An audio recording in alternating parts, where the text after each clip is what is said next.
Just going to ask people in the gallery to quiet down now. We're about to go live, please. Thank you.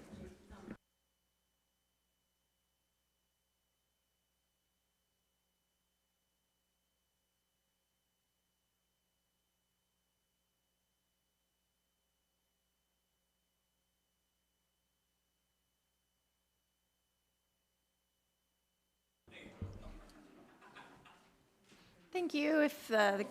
If we could now just remain silent, that would be great. I'm going to call this meeting to order at 6 p.m. on Monday, October 27th, meeting of the Town Planning Advisory Committee. I would like to first acknowledge that we are in Mi'kma'ki, the ancestral and unceded territory of the Mi'kmaq people. We also acknowledge that people of African descent have been in Nova Scotia for over 400 years. We offer gratitude and we honor those ancestors of Mi'kmaq and African descent who came before us to this land. We have an agenda this evening.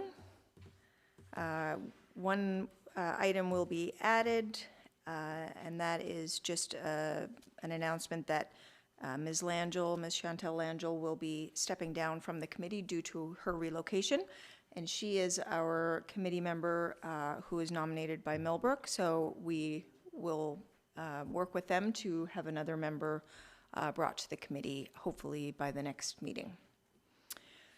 So with that added to the agenda and the minutes, if there's anything else that anybody would like to add, please let me know, or otherwise, if somebody would like to move to accept the agenda, that would be great. Do I have a seconder? Thank you, Deputy Mayor Thomas. All those in favor of accepting the agenda, please signify by saying aye. Any contrary minded?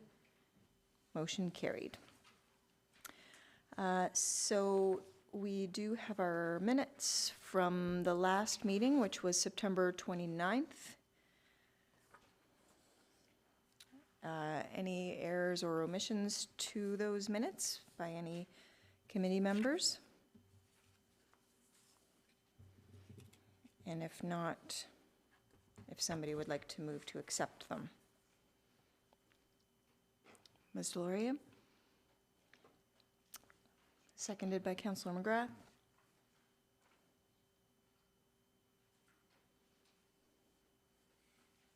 Good. You good? No, I'm sorry. I'm just. Everyone okay? I'll call for the question to approve those minutes as circulated. All those in favor? Aye. Any contrary minded? Thank you. Motion carried. Okay, so now we will move to the agenda items with respect to the applications, and the first is the application at 656 Yonge Street. This is Planner McPherson's project report. It is by the numbered company developer, and I believe Mr. Manson is here on behalf of the company. You're welcome, Mr. Manson, at any point to come down to sit at the microphone. I think you've maybe done that before, or you can wait until a little later when the committee may have questions for you. So I will turn it over to Mr. McPherson. Thank you, Madam Chair, and good evening to everyone in attendance today. This is the Step 2 presentation for 656 Yonge Street. So, as you mentioned, this development application was made by a numbered company to develop 218 residential units, and it was first made back in January of 2024, and currently it is at Step 2 out of 5. The application went to Step 2 this past March, where it was determined that more details were required before proceeding to Step 3. So at this meeting, the Planning Advisory Committee will have the opportunity to review any changes and discuss with the applicant. So the subject lands are situated on Yonge Street, approximately 250 meters south of the intersection of Yonge Street and William Barnhill Drive. The site's situated opposite the access road to the water treatment plant, The lands are close to Yonge Street, entrance of the Victoria Park, and Rail Yard Mountain Bike Park. And this section of Yonge Street is mostly undeveloped, although there are some older residential properties to the north and south along Yonge Street. So here we have a view of the subject property. The land's looking north along Yonge Street. There is a single storage shed on the property. It's 1 story high, but otherwise it's vacant and undeveloped. And most of this property is level. Most of it has been cleared, although at the northern edge of the property, there is a wooded area. At the northeast corner of the property adjacent to Yonge Street, the land slopes down to a water course that is located just off of the property. This is the subject property as shown in the town's policy area map, showing that the property is designated as future growth. And this is the subject property as shown on the town's zoning map, showing that the property is zoned future growth as well as urban growth. And finally, in the northeast corner, environmental reserve, ER. This is the newly submitted site plan of the proposed development overall. It features 3 multi-unit residential buildings that are arranged in a U shape, framing a large green space, amenity space at the center of the development. There are townhouse units that are arranged in 4 different groups along the Yonge Street frontage of the property, and the development would be accessed by an entryway off of Yonge Street. You can see towards the bottom of that image there. Parking for the townhouse units would include individual garages in each unit, as well as small surface parking areas immediately adjacent to the townhouse units.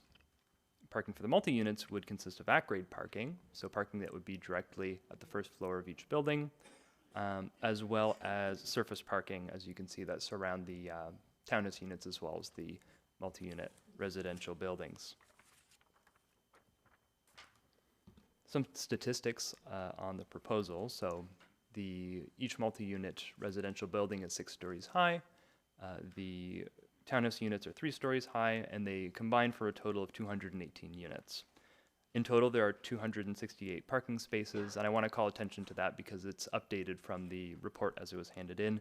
The updated ratio is 1.22 spaces per unit, and the breakdown is there. So 111 spaces for both surface and at-grade parking, and then townhouse parking comes out to 46 because there are 2 spaces per townhouse, comes up to that total. The lot coverage is 25.7 just for the buildings, and for amenity spaces, when all said and done, when you include the balconies plus all of the green space, comes to just over 7,000 meters squared. So pretty significant amount of amenity space. So this application has had 2 opportunities so far to receive comments from PAC. As well, the applicant has made some of their own adjustments outside of PAC's consideration. So far, this has consisted of substituting the underground parking for at-grade parking, the addition of 1 story on each multi-unit building. So previously, each of these multi-units had parking underground, and that underground parking has essentially been lifted up to become the first floor of each building, and then that has caused each of them to increase by 1 story. There's also an increased setback on the northern multi-unit building, and I can just go back to show what that looks like. So previously up here at the top of the image, this building was closer to the property line. So now it's about half of the height of the building. And the last item here is the removal of the proposed road onto the property. So previously there was a proposed road that would go where it says future municipal street here, and now I just have highlighted in yellow. This is where the access point to the development is. And so this would be built to a municipal standard and would eventually form part of a municipal road that would go through there. Another update, we have renderings of the proposed development. So here is the development looking west from Yonge Street. So you can see the 3 different multi-unit buildings as well as the townhouses closest to you. And here we have a courtyard view. So this is in the center of the development where that green space was, and it's looking at the multi-unit buildings. And then finally, we have the entrance view. So this is from Yonge Street with that entryway into the development. Looking at our enabling policy, this is policy FG26. It is what enables council to consider this proposal by development agreement. And then additionally, there are policies FG18 and FG19, and these call for the creation of a conceptual development plan for the future growth areas and require that new development conform to these plans. So I'll show them here. So for this area of town, council's adopted the South End Future Growth Area Conceptual Plan. And this is where the requirement for a right-of-way to be included comes from. And here you can see where the subject lands are.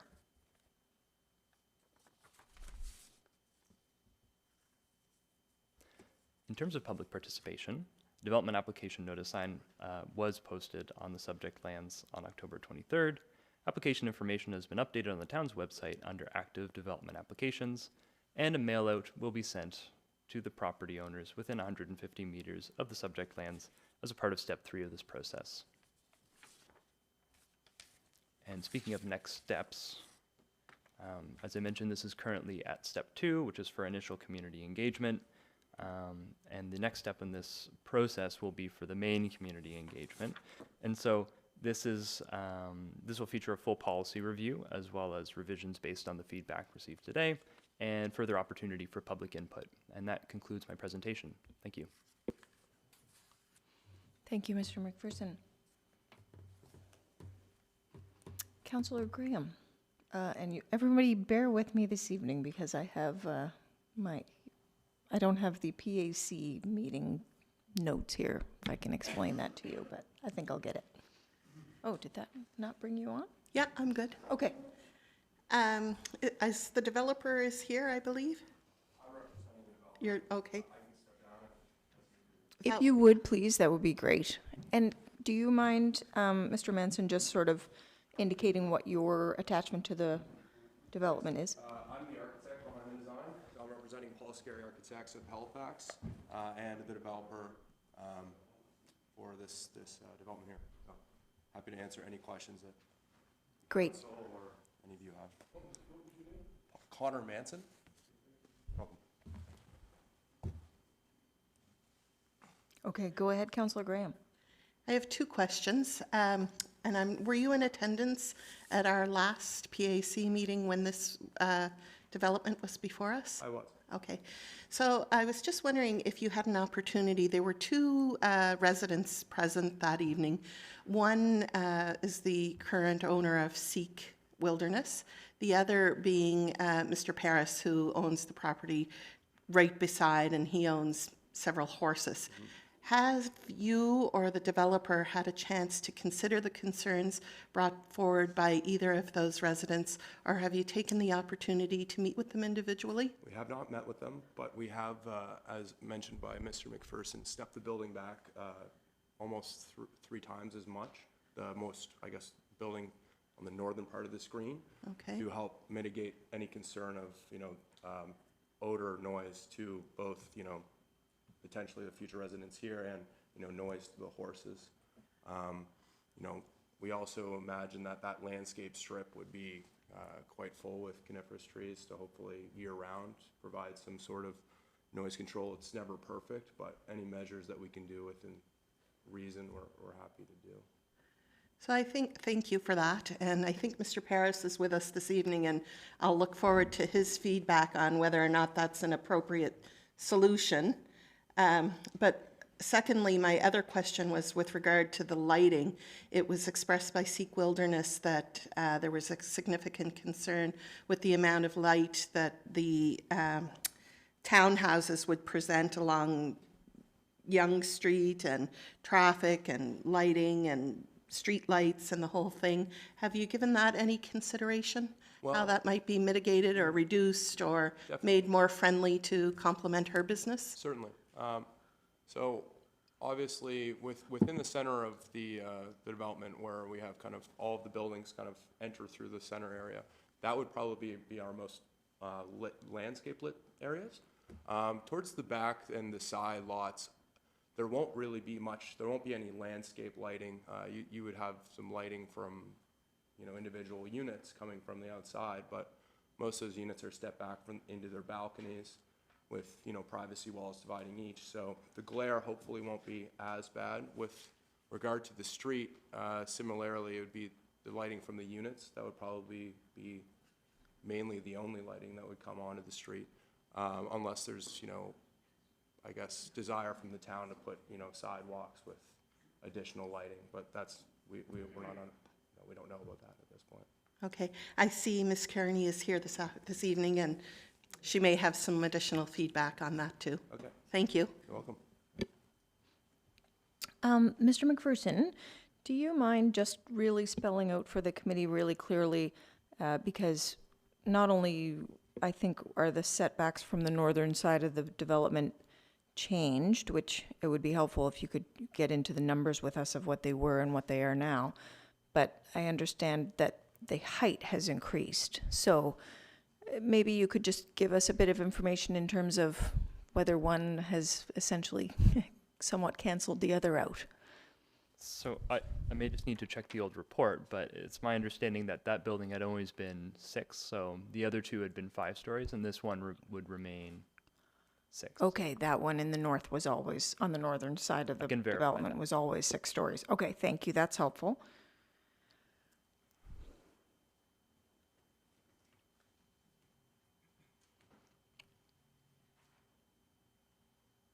And Mr. Manson, if you want to comment on the change in the Yeah, setback I'd be happy to. in terms of So, height, with comment from the last meeting to the, the northern neighbor, we felt obliged to pull the building back. That building was previously 6. The others were 5 prior. Well, we had the intention to do underground parking. It's in order to do underground parking, we'd have to get access to the, I guess, western part of the site, and where there's kind of just conversations between the town and the developer on how that would work, where we do not own that kind of strip of land. It's unfeasible. So we, to meet our parking requirements, we've put the parking still indoors, which is desired, I think, by us and most tenants, but yet we've lifted 2 of the buildings to keep the same amount of units. We have not increased the amount of units, just lifted 2 of the buildings so that we can accommodate the parking on the first floor. And the parking on, and with regard to the north building, we've kind of kept it where it was, just to, mitigate any more light or, shadow that would come to that building from the southern side.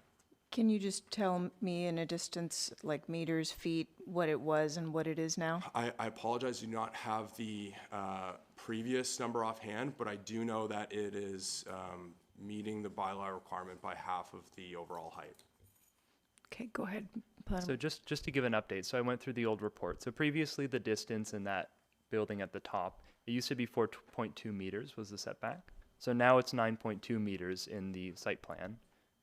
So this has gone to PAC 3 times. So the first time that it went, that building was 6 stories. Second time that it went, it was 7 stories to make room for the parking. Now it's back down to 6. So that's the full story. Okay, thank you. So 4.2 from 9.2? Okay, thank you. Sorry, my screen is gone. Councillor McGrath. Thank you, Madam Chair, and thank you, Mr. McPherson, for your report. A couple of my questions have already been addressed, but new ones come up. Fun times. You said that this is the 3rd time this has come before PAC, but we're still on step 2. Did I miss us going back a step? Well, you were here, so this has gone to step 2. This is the second time it's gone to step 2. Okay, so this is the second step 2. Yeah. Okay, that's what's got me confused then. Yeah. I think. Yeah, I was expecting step 3. So what we've determined here then, that setback to the north, to the northern neighbor is 9.2 something 625 meters, and that's half the height of the existing 6 stories. Correct? Right. Not the previous 7, because again, it's been up, it's been down. I just want to make sure we're crystal clear on exactly what we're looking at for distances. So half the height of the 6-story building. Correct?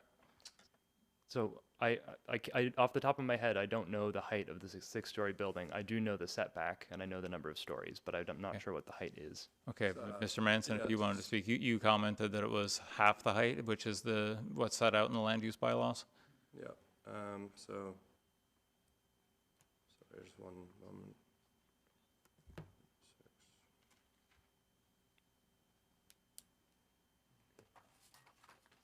Yeah, so the height would be 18, so the 9 18, is half of the height. give or take a few centimeters. Yeah, Okay. we're meeting I guess, the requirement Mr. McPherson kind of pointed out to mitigate Okay. the issues with the neighbor to the north. Perfect. And I know it's already been touched upon, but I wanted to just reiterate just for how important it is about the, light and sound pollution potential. Mr. McPherson, do you have the zoning, something that shows sort of it showed parks and open space in the zoning on the other side of Yonge Street there? That'll do, perfect. Thank you very much, sir. So yeah, you can see that we do have urban growth over to the north, but to the east, we've got all that parks and open space. There's a lot of wilderness there. It is going to be imperative that we sort of protect that. Of course. We want to, because it is a huge draw for our community, used by many people both in and out of town. Want to make sure that that is preserved and protected. That was definitely taken in consideration with placing townhouses, 2-story townhouses along that street before you hit the urban growth and then the park beyond.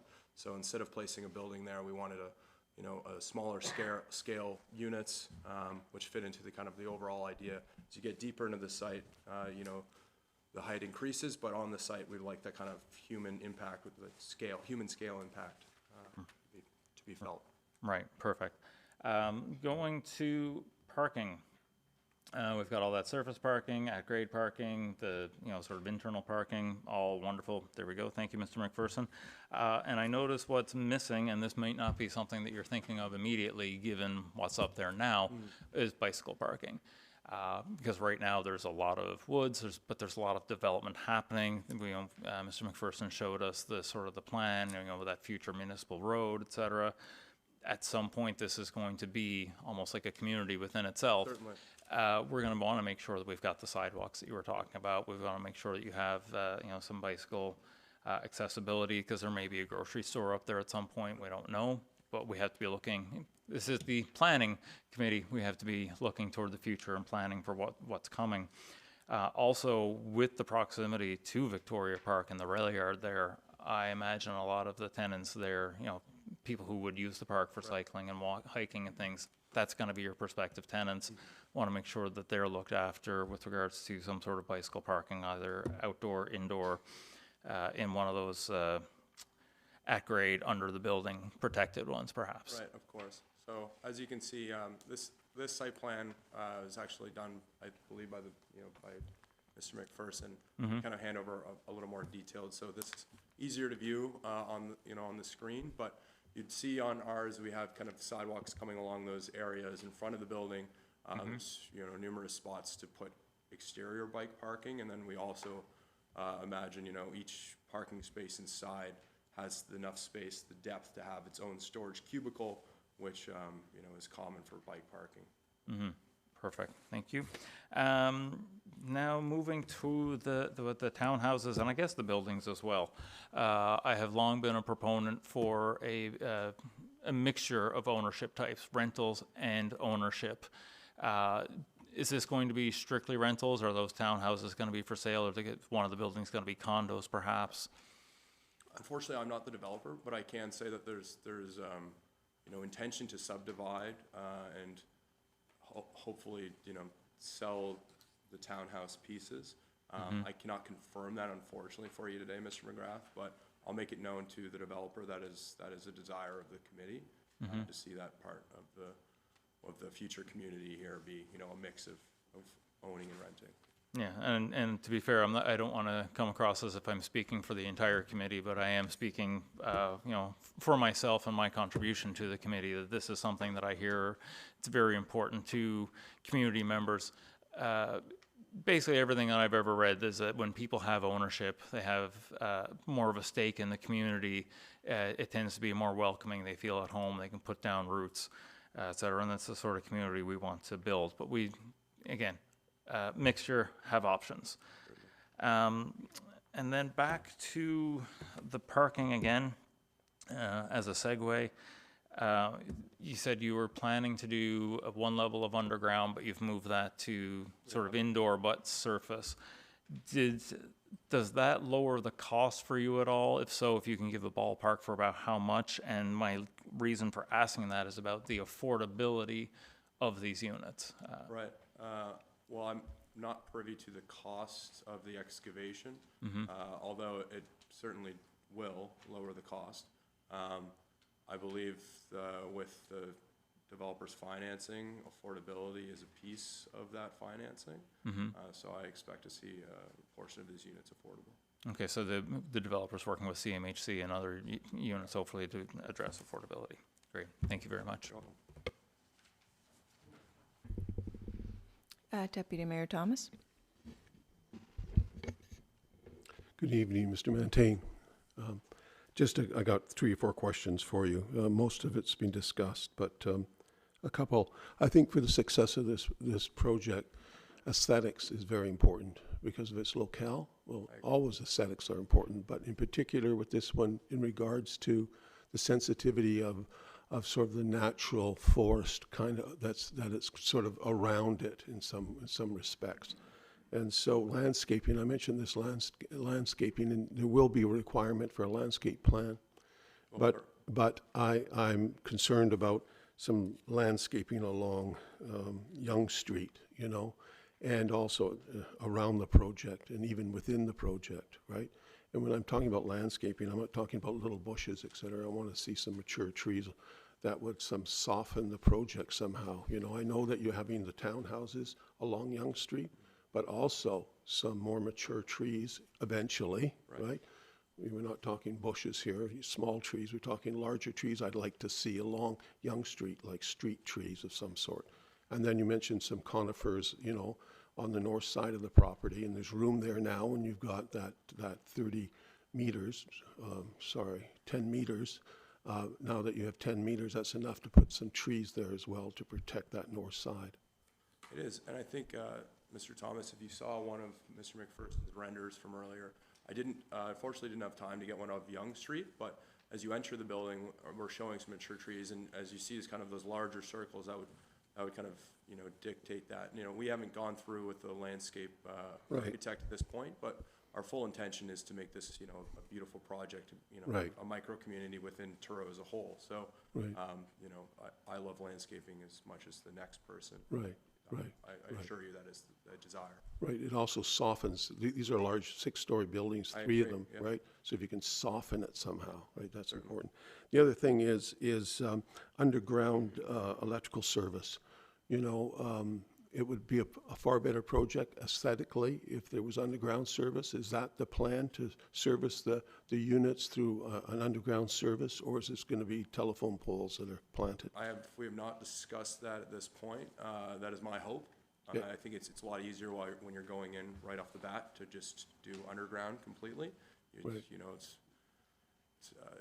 extremely affordable if you just think about it right away. We haven't made contact with electrical engineers, mechanical engineers at this point because we are still in this very early process. Sure enough. But that will be a priority of mine in my office going into this. So this is a question for the town plannings. Future growth areas, will that be required in future growth areas?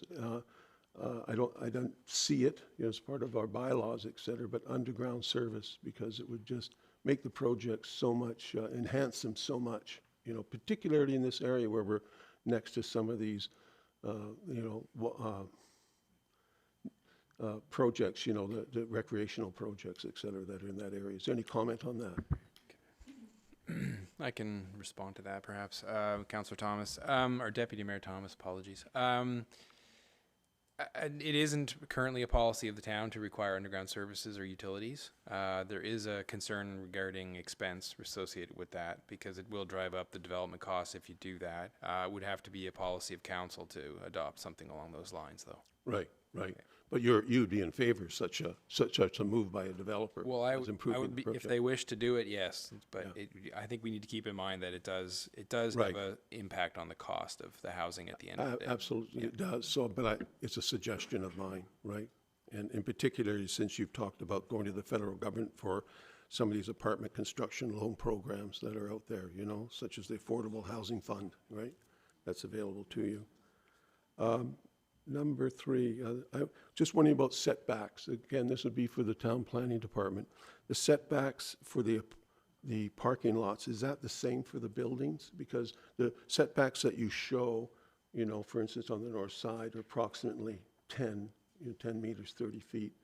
But the parking lot seems to push in a little bit. So in regards to parking lots and setbacks, how does that work?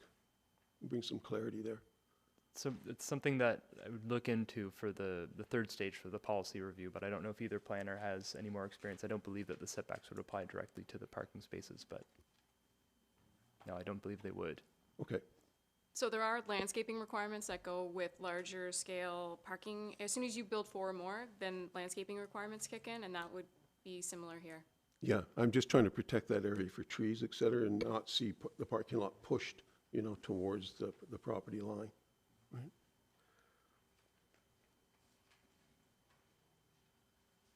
When it comes to drainage, I know you're gonna be required to do a storm management plan, but I was just wondering, do you know anything about that? This is a 6-acre property, and so there's gonna be a lot of water moving off this property, and part of the stormwater management plan is that you can't have any more water leaving that property after development than there was before development.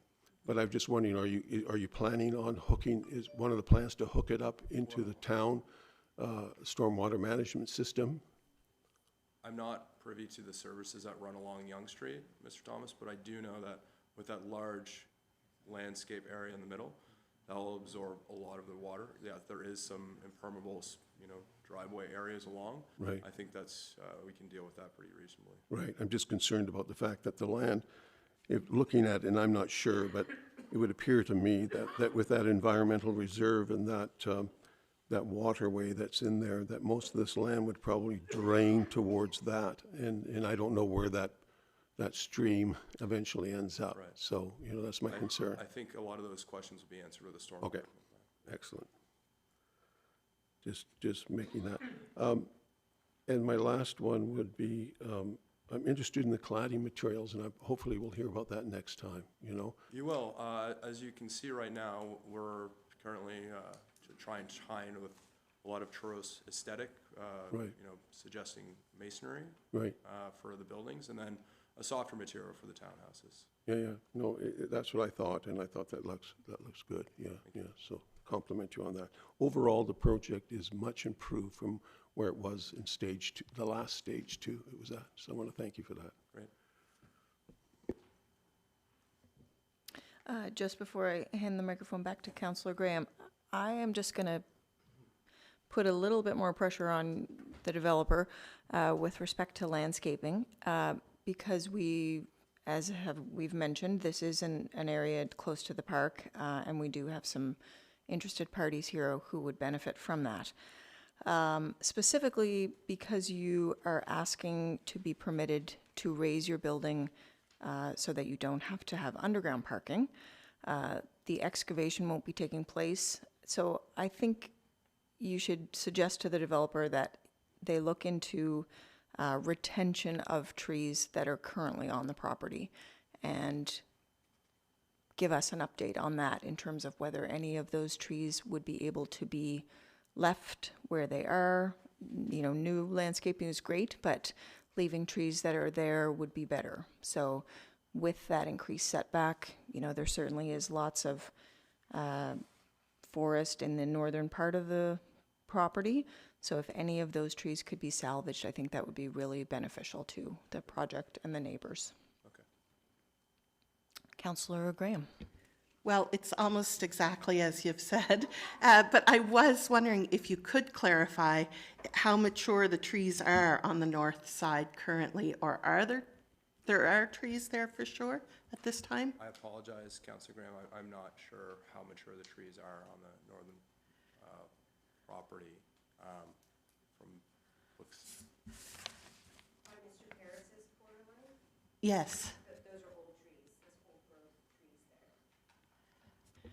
Maybe, Planner McPherson, you could just show the like the aerial view, because you can see it's pretty dense right along the northern line there. Okay, because my question was, if we're planning to put new trees there, that's not going to do much to mitigate the problem for his horses. By the time the trees became mature enough to be of benefit to the horses, and the sound and the smells and all of that, Right.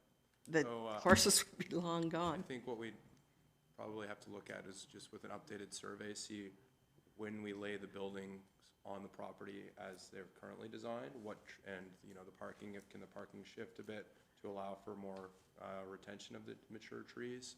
Can some of the townhouses potentially shift a bit to allow for retention of the mature trees? I think that's what we'd look at next.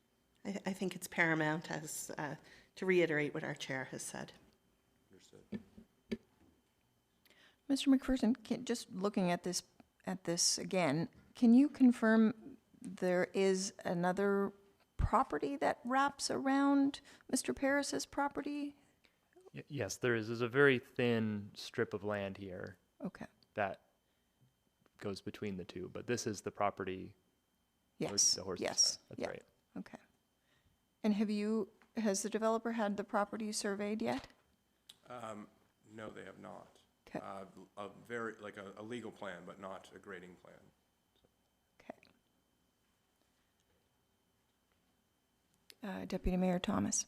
Yeah, and in regards to keeping some of those mature indigenous species that are there for trees, you know, you have to be very careful when you're working around these trees, except they're shallow rooted, a lot of those ones, and once the roots are damaged, the trees, their longevity is really compromised. So you need to work with either a landscape architect, or the town does have a tree technician, a tree supervisor that is fully capable of helping you design a program that would either keep trees, can even go through and tell you what trees should be kept and what trees aren't worth keeping. So I'll leave that with you, but you can pass that on to the developer, because I think that's, because the landscaping plan will go to him for approval, and so I think working with him is a good idea.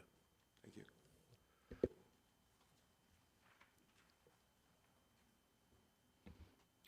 Okay, I'm going to open the floor to the gallery. So Angie has a microphone that she'll bring around, and if you could introduce yourself before you speak, that would be helpful, just for those who are joining us online.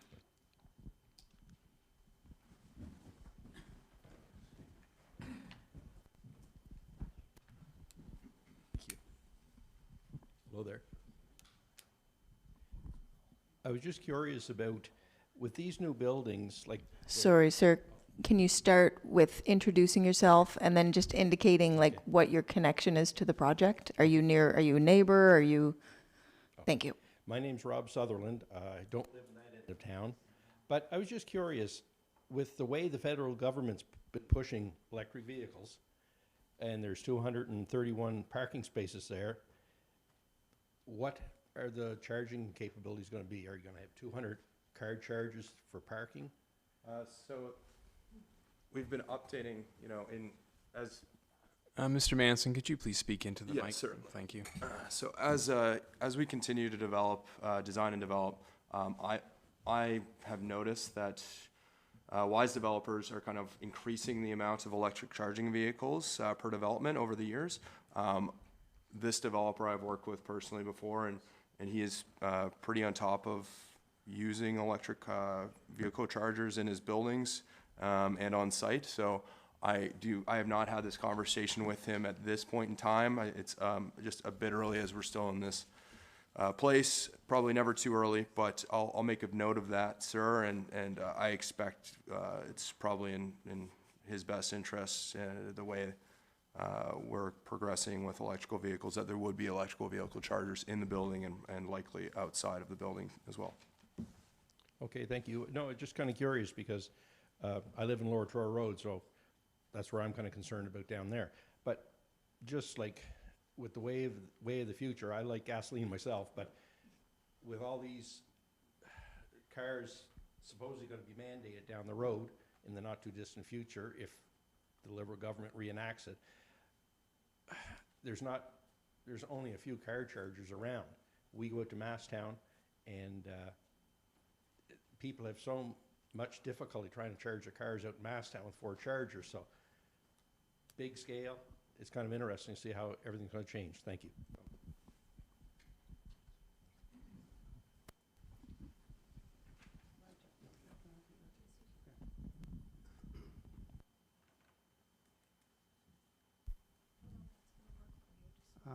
This is it? No. I'm Alec Pears. I'm next to the developer. Now, do you own that garage, the old garage there on that property? Sorry, sir, you mean the, It's an old garage there back of my barn there. I'm not sure. I apologize. I'm just, I'm the architect behind the project, so I'm representing the developer today, but I'm not sure of what he owns. Because they're full of rats, and they're coming around my barn there, Okay, and we should tear it down. okay. Well, if he does, own it, I'm sure he'd want to. It's within that yellow circle there? Yeah, then he'd own it, yep. And do you know that it's a right of way across your property, a real right of way that you don't own? There is I am aware of the right of way. You know the right of way? Yes, yeah, that's why we have no buildings on the right of way. Yeah, yeah, yeah. We're aware of it. Okay, that's all I want to know. Okay, thank you.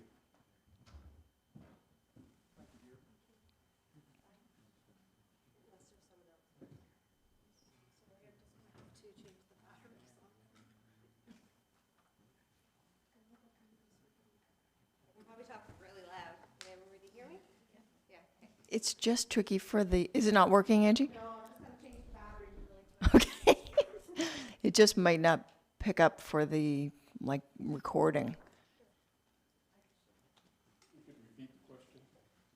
Sure, yeah. If you want to go ahead, Mariah, I can repeat what you're saying. It's not really specific to this development. It's about how close the townhouses are to the street. They're so close.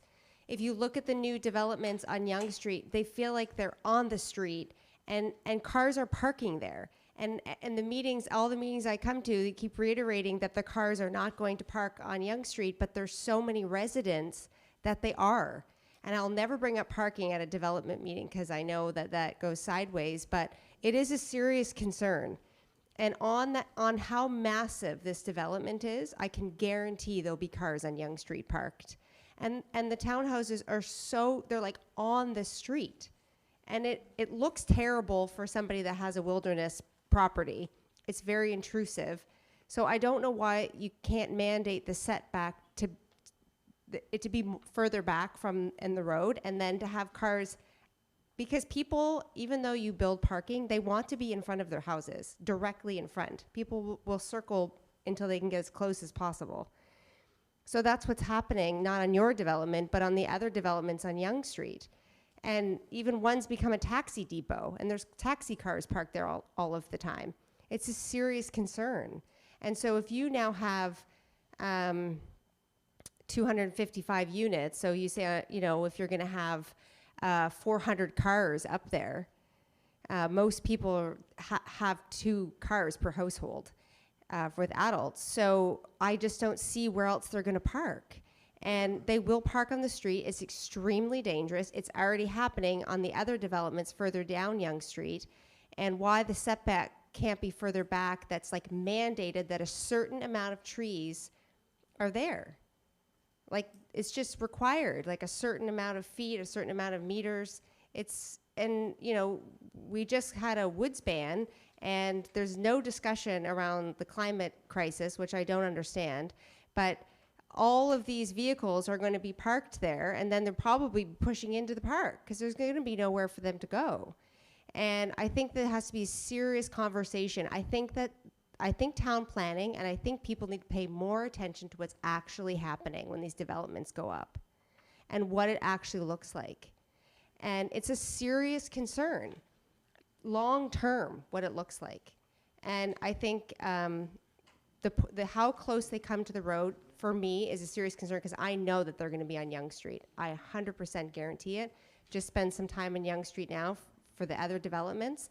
And the other townhouses, just around the corner. They're also like 2 feet from the road. I don't understand it. It's going to be serious. It's a serious concern for any development. And as someone that has wilderness accommodations, I don't even know why I would have built up there. It's just ridiculous. Mr. Bent, do you want to address any traffic concerns? I mean, I find it concerning if people are parking all along Yonge Street. To me, it doesn't feel like a place that really lends itself very well to parking. Is this a concern that the town shares or is on top of? Yeah, so the newer development that you referred to that has that people, Pardon? Can you speak up? the newer development that you referred to, that there is parking on the side of Yonge Street, no parking signs have been installed there because we don't want people parking there. And if they're still doing it, that would be an enforcement issue, and I'll speak to police to make sure that we are enforcing that properly. I don't know that at this time, but I assume it would be a similar situation. We wouldn't want parking in front of that section along Yonge Street. Okay. Any other comments from, Deputy Mayor Thomas. Yes, could you just speak to the access to those townhouses by vehicle? It appears as though there's 6 townhouses that are directly serviced by Yonge Street. The driveways are, is that correct? No, sir. There's hope that there would be a sidewalk going down down Yonge Street eventually, but. I see. So those are sidewalks that are out? Yes, sir. I see. The parking to those 6 in front would be from the rear. 2 Right. spaces per townhouse. So that does help the situation. That was the intention. You know, doesn't solve it completely, but it is helpful that you have to drive into the complex in order to park at your townhouse. And so that's helpful. I'm not going to claim that it solves the problem. No. Maybe signage solves the I problem. think I sympathize completely. We did not want parking in the front. That's why we kind of put the townhouses kind of back to back. I think the back of a townhouse, quite frankly, isn't a very attractive structure. So that's why we put the parking, the garbage would be out there. It's trying to put the most appealing part to the street and to the center of the development, parking within. That was the intention. We can look certainly at, pushing them back. Right. And I think, ma'am, that what you're getting at is that you don't want to drive down the street and just see these things, So there needs to be enough room to plant tree species that get high enough to be a visual block to the development. So there needs to be enough room, and a landscape architect or the tree technician can speak to this, how much room you need between the those townhouses and Yonge Street in order to plant a visual barrier there, a vegetation barrier. With all due respect, sir, we're not intending to design ugly townhouses. Right. We intend to design quite beautiful townhouses. We're staggering them to allow for landscaping in the front, but our hope with this future growth node is that this will become a community, and a walking community, a biking community. That people will, walk out of their townhouses, jump on a metro or their bike and bike into town. That's the overall desire eventually. Okay, well, I've said my piece. Thank you. Councillor McGrath. Thank you, Madam Chair. Just on, signage and things, signs don't work. If signs worked, then the police here would issue 0 parking tickets and 0 speeding tickets. But if you tune into Chief McNeil's monthly reports at council, there's a lot more than 0. So I don't know who necessarily needs to do this, if it's the developer, if it's the traffic authority, if it's Public Works in general. I'll look to the CAO for some information if he wants to chime in. But what we really need to be doing is designing. If you don't want people to park there, it's not enough to just put in a sign, say don't park here. It needs to be made unattractive to park there. You've got to have planters, you've got to have trees, bike racks, something that prevents somebody from ever parking there. And again, I don't know who necessarily addresses that, but I just wanted to make sure that it was set out that you want to design beautiful townhouses, as you just said. sometimes if you don't want people to park there, that needs to be built into the design. Again, I don't know if that falls on the developer or the town, but I just wanted to highlight signage is not going to be sufficient if you don't want people to park there. Thank you, Madam Chair. Can anybody speak to the width of Yonge Street? Like from this picture, I'm finding it hard to figure out, does it widen here or, and you know, just to the idea of a sidewalk, which might actually serve two purposes of making it more walkable, but also preventing cars from having any area to park. Is that feasible? I just don't really know the width of that street really well at this site.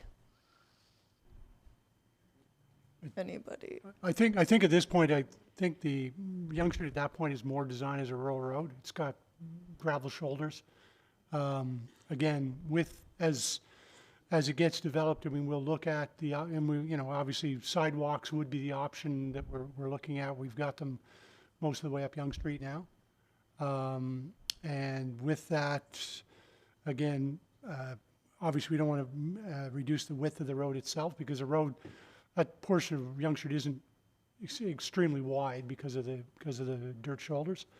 So again, that's something we'd have to look at long term, but we'd integrate, you know, curb and sidewalk into that as part of, because that's typical. Well, when we put sidewalk in, we install curb as well, and that would as well quiet some of the traffic as well too. When instead of just having a dirt shoulder, you have sidewalk and curb there in the area.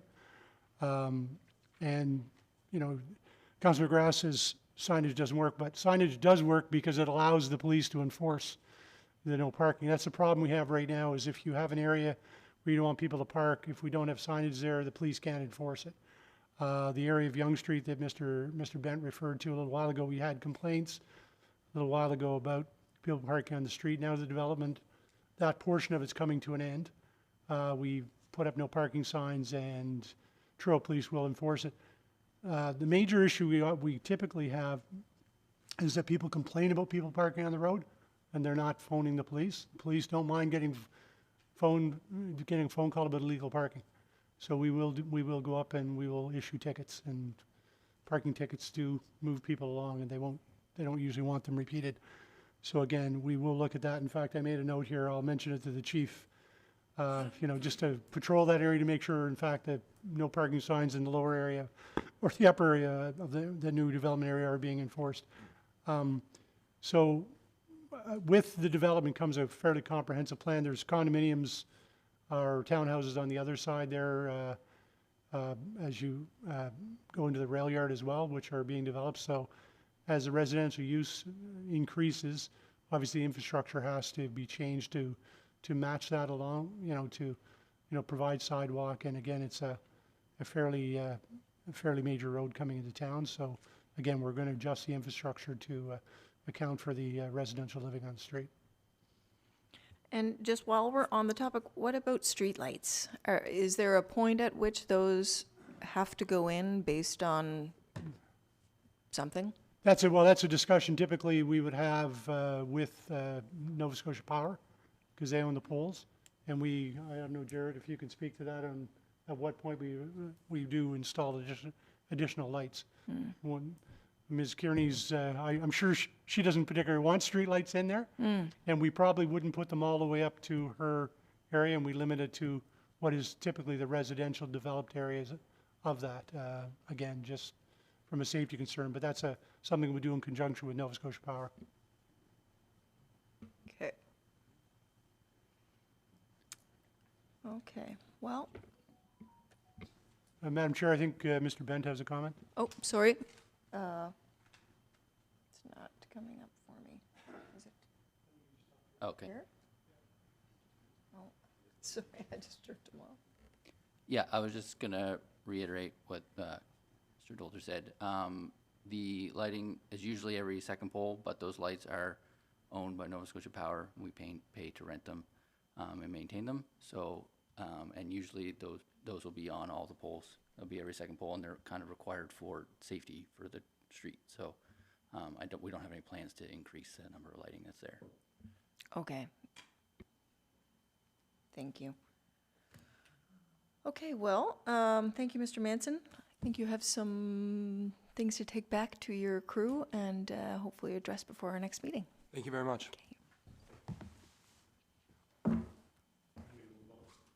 Oh, sorry, I didn't know you were not ready to. You go ahead. Well, it's just that I just have a request of the planning department, because when it comes to the setbacks, all the setbacks are listed north, south, except for east. North, south, and west are located, I believe, but I didn't think I saw one for the east is where we're having a lot of the discussion, so I'd like to see that setback. Okay. Yeah. Thank you. Mr. McPherson will make note of that and have it in the report for the next step. Okay. Next on our agenda is 373 Roby Street, the applicant being Lennox Development. I believe Mr. Johnstone is here and may come down, or somebody else from the developers group. And Ms. Connolly, the Senior Planner and Development Officer, is in charge of this, and we are at step 2, but maybe she can just explain to us kind of, because this one was also a little bit sort of forward and backward and inside and out. So if you wouldn't mind helping us navigate that too, that'd be great. Yes, absolutely. Thank you, Madam Chair. So as mentioned, this application has been back and forth in front of the committee over the past year. I'm just restarting my computer as we are having some technical challenges. So I will just kind of give you a brief while this is restarting. So it would have been most recently in front of the Planning Advisory Committee back in March of this year for a step 2. It is now on to a second step 2 where they have resubmitted the application. That new submission is what has been included in the most recent report that was submitted to the committee members and is available on the website. There have been some substantial changes to the physical look of the building and what they are proposing. It is still an overall residential development with some higher end amenities that we don't typically see with a lot of the development. And the size of the building itself has changed, as well as its location on the property. So my computer has come back alive. Let's see here. And we'll share it with everybody in the theater here.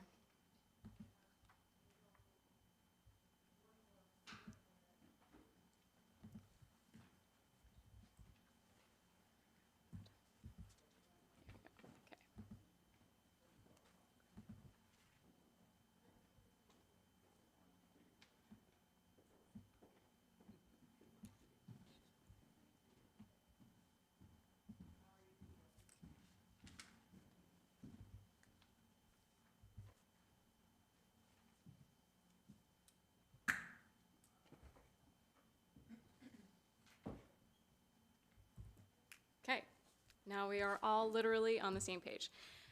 So here we have the application for 373 Roby Street as mentioned.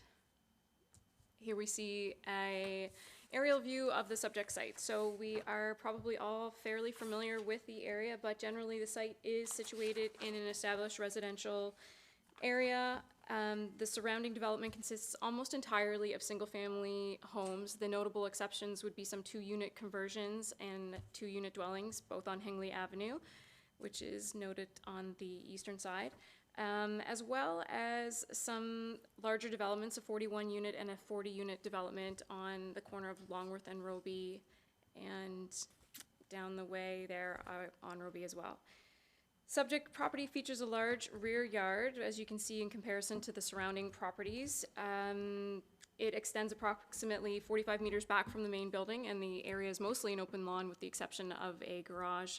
There are a couple trees on the subject property. However, the remaining trees, which you can kind of make out on the aerial photo, they are situated on the adjacent properties as the rear yard backs onto the rear yards of several of the neighboring sites. So the land itself is approximately just under 0.6 of an acre in size. It has 30 meters of frontage on Roby Street. Say no thanks. My word. So lands are within the urban corridor policy area, as shown here on this map. Multiple unit residential proposals with more than 12 dwelling units shall be considered by development agreement, which is why it is in front of the Planning Advisory Committee today. We're still not over the glitchiness, which I'm not sure what is going on with this computer. Lands are zoned urban corridor. The site is outside of the 1 to 100 floodway fridge, and there has been a little bit of back and forth. You may have seen a discrepancy in the report where it was mentioned it is within the 1 to 100.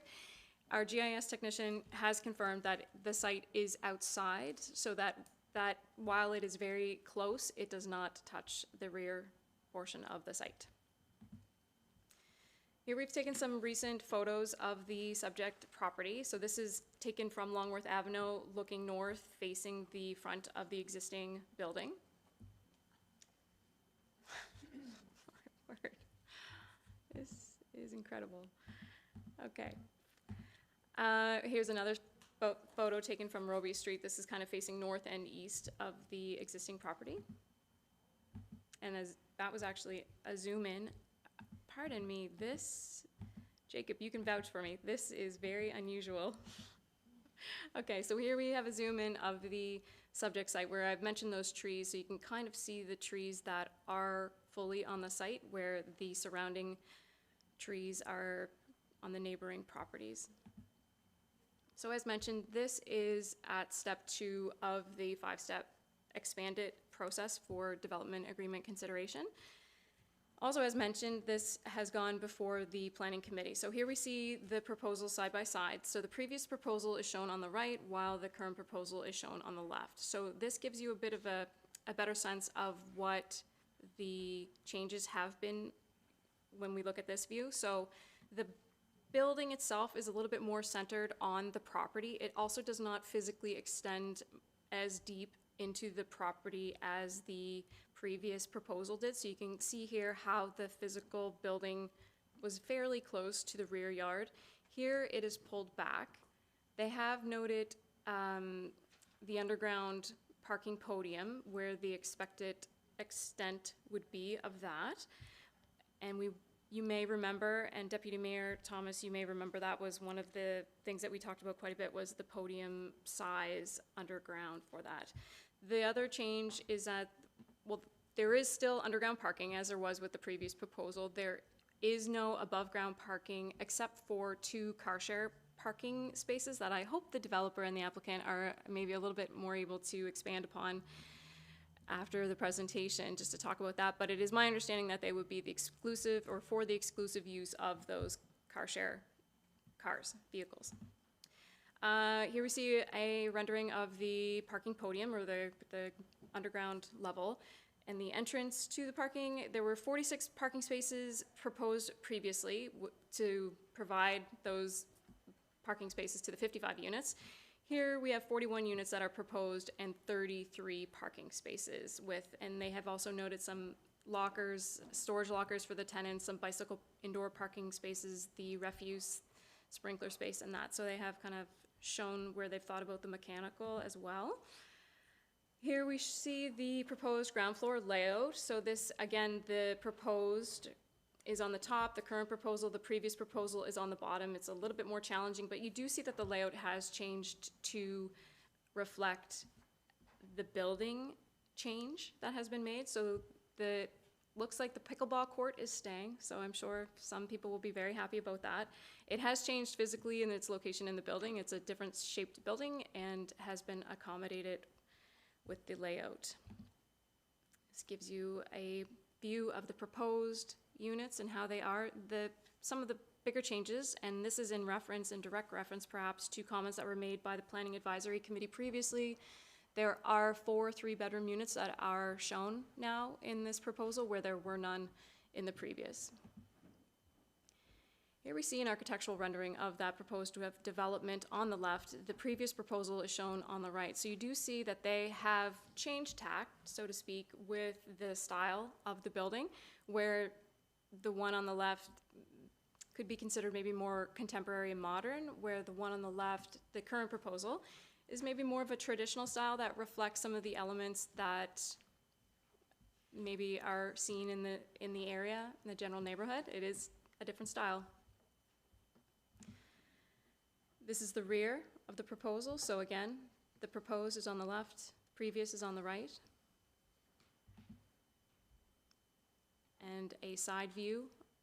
This is facing east, so this is the west side of the building. Here we see the opposite.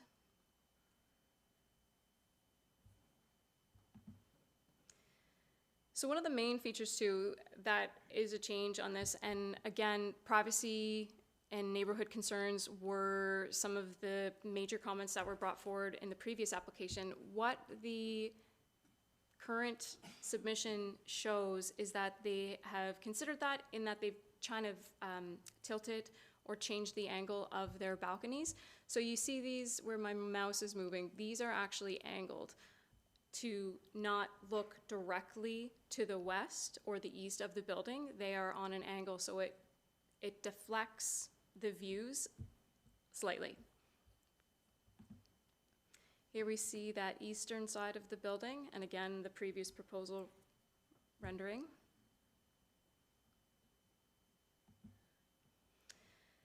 And here is a architectural rendering from the at the end of Roby from Longworth. So the height is 4 stories, number of units is 44, so there is a good unit mix of 26 one-bedroom, 14 two-bedroom, and those additional 4 3-bedroom units. Lot coverage remains about the same at 53%. The impermeable surface is at about 60% when we include the underground parking and the walkways. Again, there are 33 below-grade parking spaces that are proposed with this development, as well as those 2 communal car share spaces. This works out to be a parking ratio of 0.75 spaces per unit, and approximately just over 10,000 square feet of amenity space when we consider the balconies, the pickleball court, the fitness space, and the common areas that are provided inside. So the updated development application notice sign has been posted as of last week on the subject site. That replaces the previous sign. Information also has been posted and will continue to be posted on the town's website under active developments applications. A mailer will also be sent to all those property owners within 150 meters of the subject site prior to the public hearing. And planning staff are actually recommending that the applicant schedule a public information meeting prior to the 3rd Planning Advisory Committee meeting. We are already in talks with the developer and applicant to schedule this meeting. We are hoping to have that in November. We're just waiting for confirmation on some times. As mentioned, we are currently at step 2. This will be moving to step 3, but prior to that, as noted in the timeline, we hope to have a public information session, date and time to be confirmed, that will be made. It will be posted on Facebook, as tried to get the message out to all interested residents, and be held hopefully at the library or at the Truro fire station if that's not available. So please, if you're interested, keep checking the town's website for more information. And that concludes my presentation. Thank you, Madam Chair. Thank you, Planner Connolly. I know the comparisons was great. I didn't catch, or maybe I missed, this new amended development is 4 stories. How tall was it previously? How many stories? I believe it was 5, but it might have been. Maybe it was 5. Do a lot of applications. Yes, the applicant would know. Actually, Madam Chair, it is important to note that the applicant is here today along with their architect and project partners, and they do have a presentation if you would wish to hear that before your questions, or how would you like to proceed with that? Okay, yeah, I think we might as well. And I know there's probably considerable people here to speak to this project. So I might just ask the committee to sort of give me some guidance in terms of, because I understand from what Planner Connolly said that a public consultation session is in the works. So while I would certainly like to give people an opportunity to speak, it might be helpful for you to recall that that would be another opportunity for you to speak directly to the developer. And whether the committee will be at that meeting as well, I don't know. What were your thoughts on that? It's certainly up to all the committee members. It has been helpful in the past when members is it recommended that they stay the whole time? Not necessarily. If you pop in for whatever time is available, we are expecting to have an afternoon and evening session. Yep. An hour each is typically very useful for us to gather that feedback from the public. And yes, if any committee members can attend, they are certainly welcome and invited to. Okay, thank you. So why don't we go ahead with the presentation, and then we can get to our questions. Thank you very much. And first of all, I just want to say thanks to Carla for all the extra effort and work that's gone into effectively a total redesign of the project here. So thank you very much for that. And before I hand it over to my architects, I just wanted to basically say we took the feedback seriously from PAC, from the community. We want this project to be a good fit. So we've basically started from scratch using all the feedback that we've received, redesigning the facade, ensuring the setbacks and heights were all within the requirements of the town. And at the same time, trying to keep the amenity space new and fun and exciting and create a lifestyle kind of building. And with that, I'll hand it over to my architects. My name is Logan Brown. I am the architect working on the job with Ryan right now. So we just wanted to really quickly go through a couple things because we know it is significant. All right. Carl, if you don't mind going to the next one for me, or can I do it? Yeah? Okay, perfect.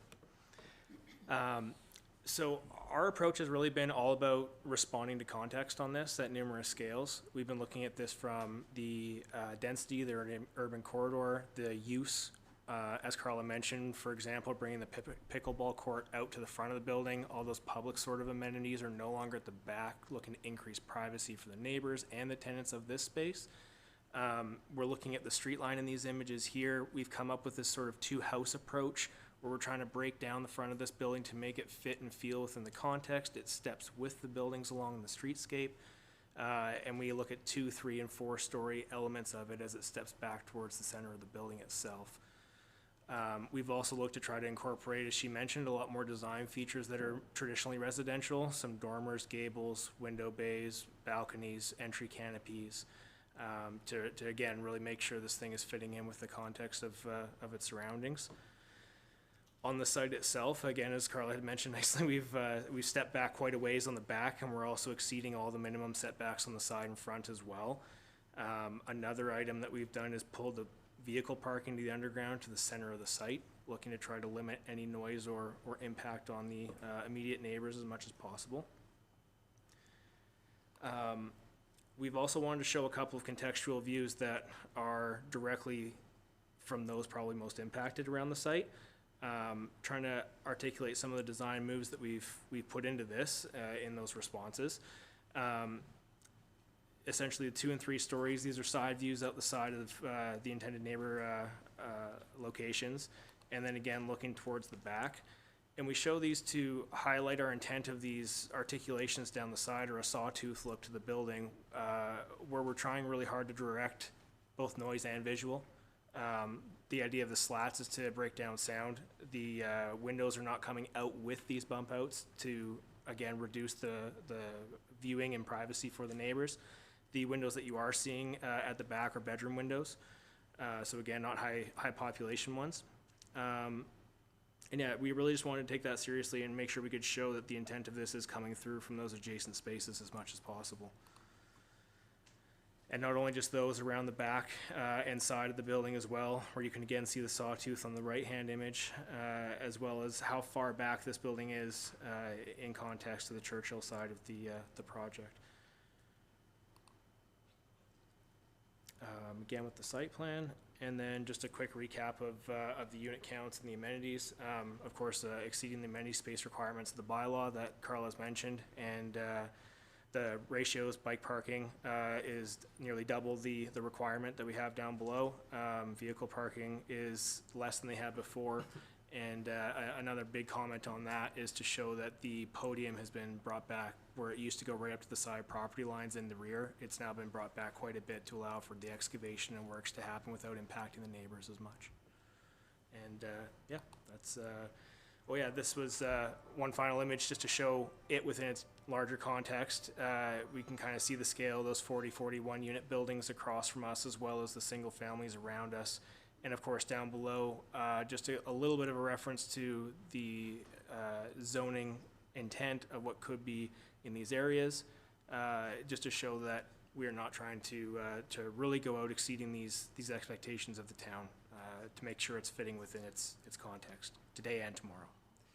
If I could just speak to this last one a little bit. So what I asked the architects to do was, you know, I realized that the town has recently rezoned this area. And so what I asked the team to do was to show me what it would look like if all of the lots that were recently designed as, or reassigned as urban corridor were in fact built as of right 15, 20 years from now. Basically to show some perspective as to what this street will eventually look like in 15 to 20 years.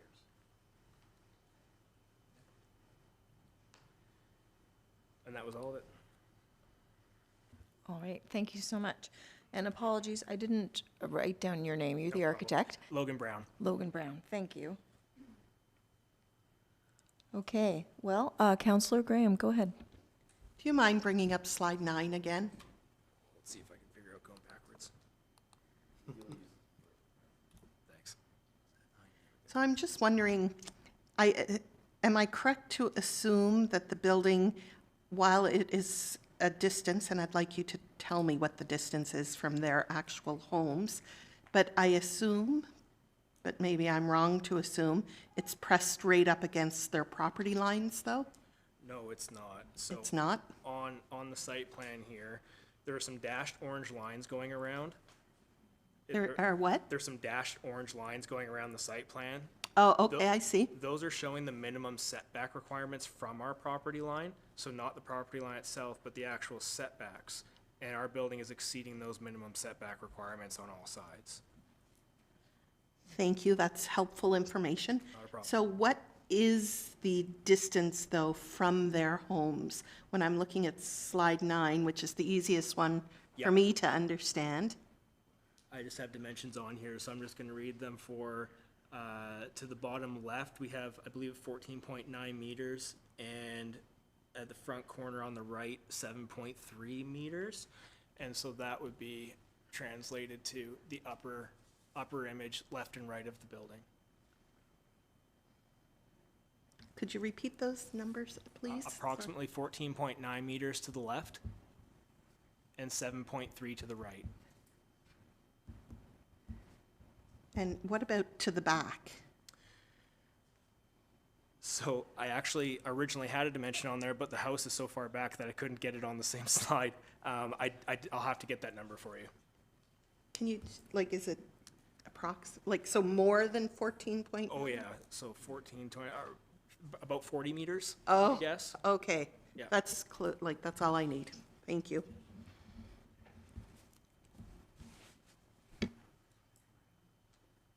Okay, thank you, Councillor Graham. Councillor McGrath.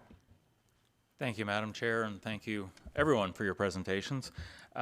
This slide 9, very clever. I really like that. It's because I was trying to look up what the as of right would be, what are the height requirements, but to have that visual, very nice. I really appreciate that the setbacks much improved.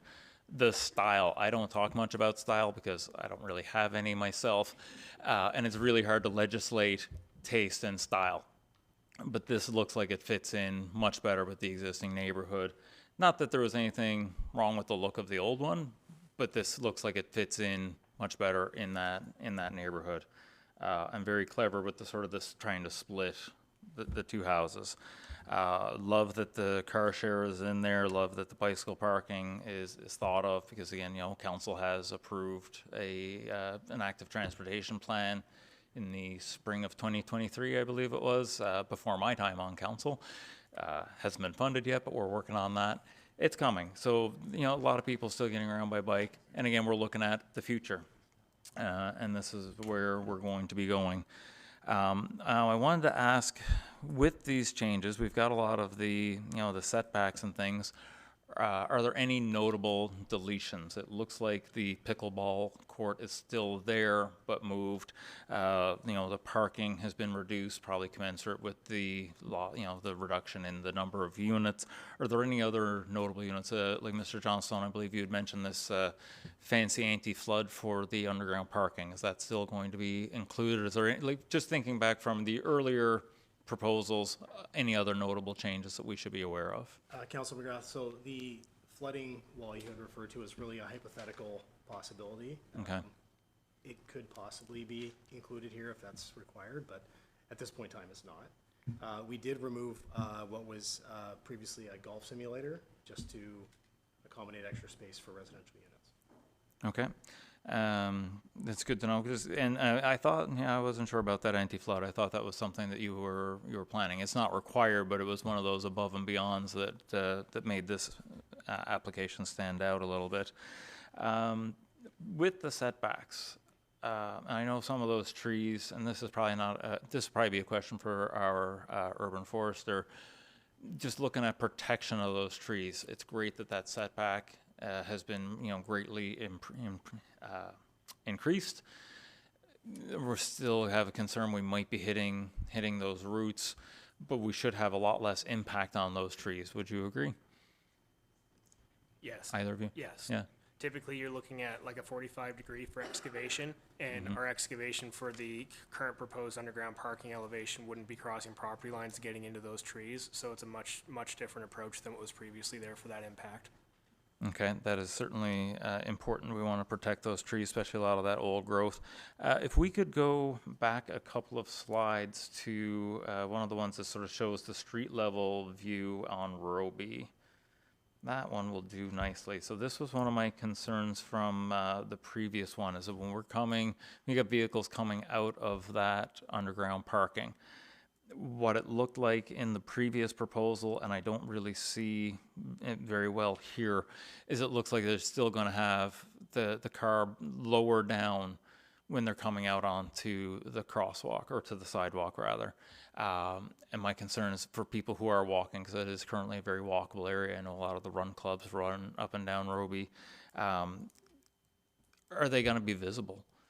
Are motorists going to be able to see pedestrians on that sidewalk as they're exiting? Yes. Yeah. Yeah, so the front tires would absolutely be level by the time they hit the sidewalk at that point, getting close to that. The exact grading, of course, is still being determined. The civil engineers and all that would be brought on, but our approximations are that we should be well level at that point. Okay, would we have that information by step 3 or the third step 2, whatever we end up with at the next? Yes, we can look into that further for you. Yeah. Perfect, because again, in addition to, when we're looking at what's best for the neighborhood, all the people who are out walking their dogs, walking down to the mall to do their shopping, we want to make sure that they are not at risk from vehicles coming in and out. Who's in control here? That'd be Mr. Brown. Can we back up a little bit to one of the aerial views that shows Roby, Longworth? I'm pretty sure it was back. These ones here, or back to the very front? Honestly, that one would have done, but wherever. Yeah, let's go to slide 9. That one works. I think maybe it was in the other proposal or the other presentation. I've mentioned this before. I will mention it again. Part of my concern is the location of the driveway, the access to the underground, and the intersection with Longworth. Now, I don't know if Mr. Bent has had a chance to look at this. He's new in the traffic authority role, and certainly not to put him on the spot, but I think I'm going to put him on the spot. Do we have any concerns with, or do you share my concerns, rather, how I should phrase that, with that driveway being that close to the existing T intersection? Because my concern is if we've got someone making the left off Longworth onto Roby and making the left out of that driveway onto Roby, you've got two people making lefts that may or may not be looking for each other. So I can look into it further. At the current time, we had them do a traffic statement, and there was no issues arise from the study for that area. I do get your concern about for specific situations for traffic interaction. So I can look into it further, but Immediately, I don't see one immediately, but I can certainly look into it for you. Okay, perfect. And did you say there was a traffic impact statement done? Yes? Excellent. Great. Thank you very much. I believe that's all of my questions for now. Thank you very much. Deputy Mayor Thomas? Yeah, good evening, Mr. Johnson and Mr. Brown. I have just a few questions. One and a comment, actually. Ms. Connolly, when it comes to that community session, could you let members of the committee be aware to send out an email as the time and place? Absolutely. Just Once the it's committee confirmed. members? Yes, we can do that. Yeah, thank you very much. Policy UC22 and UC23, these are policies for the urban corridor, and they something like this. They say the building is not to overwhelm the more subtle aspects of the existing streetscape. And this building does. However, we've changed the zoning, right? And so that's the reason that it does. And you meet all the requirements by right, My question has to do with the fourth floor. It's obviously set back somewhat. You put a shed roof on it. You raised it, put a little shed roof on it in order to set it back in order to meet the as of right requirement of going from 3 stories to 4 stories. Is that correct? Yes, that's the intent. Yeah. Yeah, 5 down to 4, yeah. No, I understand that, but there's a requirement when you're next to a residential area that you can only be 3 stories in this zone, not 4 stories, unless it's set back so far from the residential area. And he meets that requirement by setting the 4th floor back slightly, I believe. Is that correct? Sorry, Mr. Thomas. No, I know what one you're talking about now. If I recall correctly, it was a 50-foot setback before you're allowed to get to that, and we are not able to meet that just based on the width of the overall property being a 30-meter frontage. Okay. So, yeah. Okay, so you don't meet that requirement. Okay, that's interesting. Okay. Okay, number 3, the landscape. Again, just like the last project, landscape's important to this. And the reason it's important, you've even shown it on yourself. You've shown that this building is quite a bit larger than anything else on the street when it's built. But the future is that, more larger buildings will appear in that. But to me, it's important at this time that it's softened somehow. And so street side trees are important. And again, our landscape technician can help you with that in regards to planting species. And you do have enough room at the front of this building because you can plant a street side tree within 3 to 5 feet of the sidewalk, right? Minimum of 3 feet, but we like to see them at 5 feet. So that should be a sufficient room. And in your depiction, you sort of hid the building a little bit with these ghost trees, right? So you recognize that. And so I just want to recognize that as well and ask that you would, work with that, Mr. Johnson. Visitor parking, it's 0.75 for parking, 0.75 spaces per unit. And underground parking always intimidates the visitor. They don't want to go down there. They think, oof, what? I get down there, am I going to be able to get out? Right? It's like going into the unknown. And so a lot of people don't like that. And there are no surface parking except for 2 that are for car share. So this is going to put people on the street. So maybe the traffic authority could just talk to that a little bit, because this is quite a busy street. And so is there room along there? There's not going to be a lot of parking on the street, but there will be visitors that come and park. And if I was visiting that building, I would be parking on the street, either one of the side streets or the front street. Can you talk about that, please? Sure. So on the side streets, there is room for parking. They're able to park in those areas. In front of the building, because of how close it is to Longworth, you wouldn't be allowed to park in front of the building there. Okay. At that intersection. Okay. And I can't think right off if there might be no parking sections in that area of Roby Street. I just can't think of it right off. So. Yeah, I don't think there is parking allowed, but I'm not positive about that. So it would mean parking would have to go on these other streets, and I can't imagine it would ever be any more than 4 or 5 cars at any given time, but that needs to be thought about a little bit. As far as affordable units, Mr. Johnson, have you looked into the federal programs that are out there to assist developers in low interest loans, et cetera, to allow for an extended period of lower rents to make them more affordable. I don't want to see it all that way necessarily, but we like to see a mix. We like to see, if you've got 40 here, could you have 8 or so that are at a reduced rental rate because of the loan that you got at a very reasonable rate? I can say, yes, I'm aware of the programs, and it is my intention to work with those programs and to include some affordable units. Right. It's hard to commit to an exact number at this time until we Right. have final build costs, but it's certainly my intention. It is the policy of the town to encourage developers to do that, right? And finally, is fencing. You showed some fencing. Are you committed to building fencing along the sides of of the building, both sides, the east and west side? Are you committed to building fence? Is that part of your landscape planning? I'm not sure if we are or not, but we thought that the neighbors would probably prefer that. Okay. So next time we meet, maybe you could have made a decision on that, if possible. Yeah. Right, because I think that would really help. I mean, you're only 8-9 feet away from the property line, and so a nice fence, 5.5, 6 foot fence would really help with privacy, so. Agreed. Yeah. Okay, I think that's it for now. Thank you very much. Thank you. Thank you, Deputy Mayor. Excuse me. I would just like to say, I think the redesign is lovely in terms of the aesthetic. The old design, as Deputy Mayor Thomas said, was fine, but this to me is much more in keeping with the neighborhood, and it's just it's got more longevity. Those other ones, every building looks like that right now, and in 10 years they're all going to look like they did 10 years. They're not going to stand the test of time in terms of design, in my humble opinion.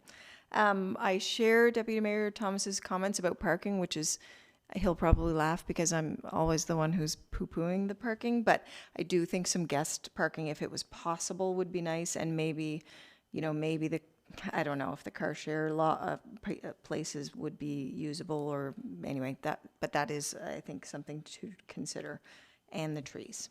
But aside from that, it's, I think all of the changes are very positive, and it really shows that you did listen to the committee in your changes. Their design. Thank you. I think, yeah. In regards to where it's situated. The last building was really exciting, but I think we mentioned to you that it just didn't kind of fit in that neighborhood. This one is a far better fit, it's quite brilliant the way, you've got, actually 2 houses, when you look on the street, because, two frontages sticking out, so, yeah, kudos to you. I have to give it credit to these guys, but Yeah. I will say that they did take the approach of setting the front of the structure in line with a lot of the other structures on the street as part of that as well. I might make one more comment to your prior comments there too, is that in fact, what we've tried to show here is on the right-hand side, again with the 2-house approach, we've looked at almost trying to make like 2 residential driveways, one side having the 2 car share and the other having the 2 visitor parking spaces to Okay, allow for. thank you. I saw that, but I didn't know because nobody pointed it out. So thank you. That's nice to know.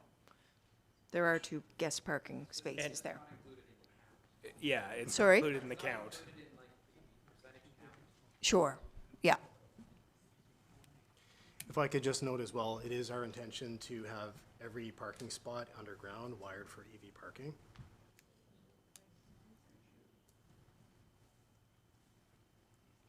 Who's going to foot the bill? To be determined. Okay. We probably have some members of the gallery who would like to speak. So if you could raise your hand, introduce yourself, sort of give your location or context to the development.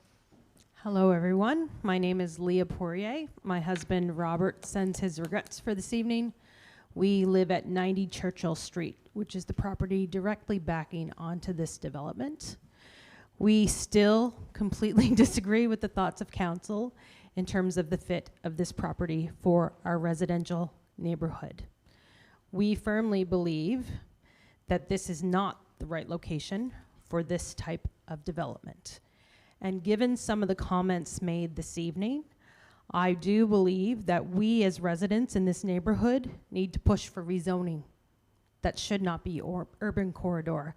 I do not share Mr. Johnstone's vision to develop every single plot on that street in the next 10 to 15 years, because I still plan to live in my house then. I wish to say that the proximity to the floodplain in this example is very concerning. I wish to say that if we were tenants in an apartment building, the Residential Tenancy Act would safeguard us from unreasonable disturbances and breach of quiet enjoyment. And the construction of this property will do that to us as residents for years. I also wish to ask the question about this ride share and visitor parking. How will those be accessed? From the photo I'm seeing in front of me, it would seem to indicate that there are 2 additional driveways to get to those. Finally, I wish to say that I believe that the rights of the residents in our neighborhood should be protected above those potential people who could live in an apartment building on this street for a short period of time. To Mr. McGrath's point earlier in the evening, the people in our community have roots there. We're long-term tax-paying citizens, and we deserve to have our rights protected. Thank you.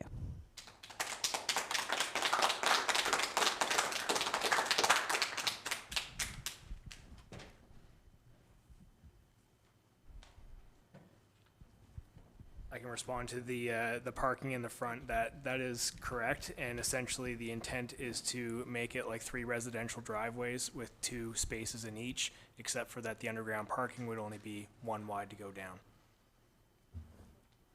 So you, only one car can come down and, like, you have to wait, sorry, one at a time in terms of in and out of the underground? Technically, no, it widens out, but the 2 columns at the front are to meet the bylaw 4.5 meter requirement, which ultimately is about 1.5 cars at that point, and then it widens out going down the ramp.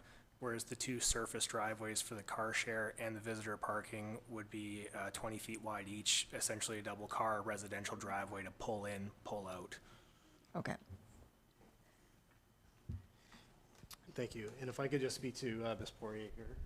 I know we've had conversations before. I hear your concerns. We've attempted to address many of those through the redesign of the building. And you and I have spoke personally about my willingness to work with you and your family to plant trees, build a higher fence, work with you as best possible to accommodate your family. That offer still stands. I would also like to point out that the research does suggest that high-quality developments like this do enhance the neighborhood and add value to most neighbors' properties.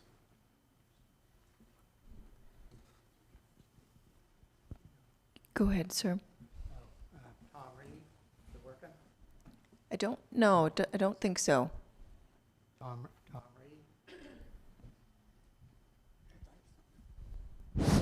Nope. I think you're good. Hello, Tom Reed, is on now? Okay. All right, I live down the street on Roby. The building looks nice, but it's the wrong goddamn place for it. It's just too big.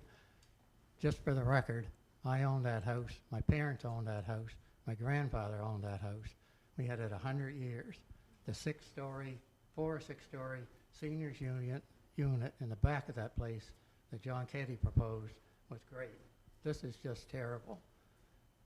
But is that pickleball court going to be open to the public to join?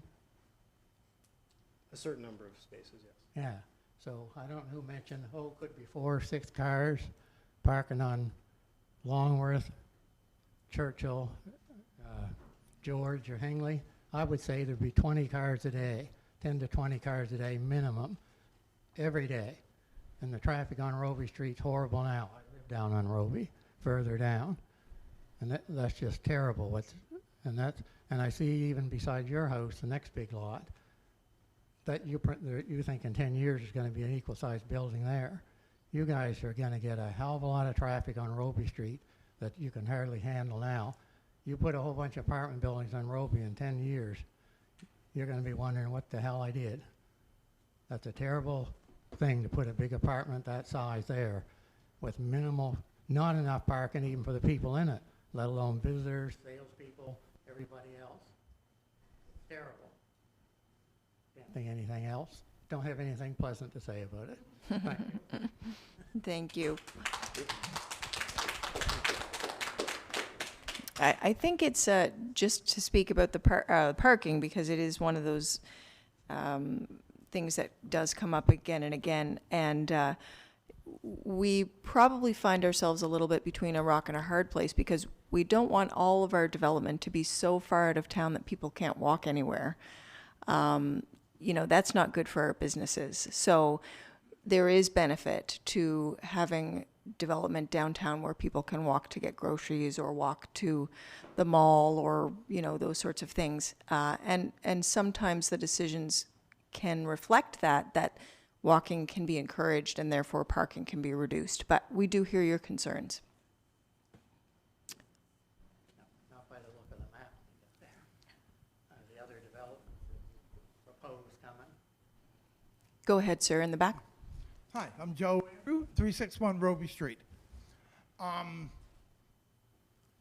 It does look a whole lot better than what the other one did, that's for sure. But my main concerns is we have a lot of seniors in our neighborhood.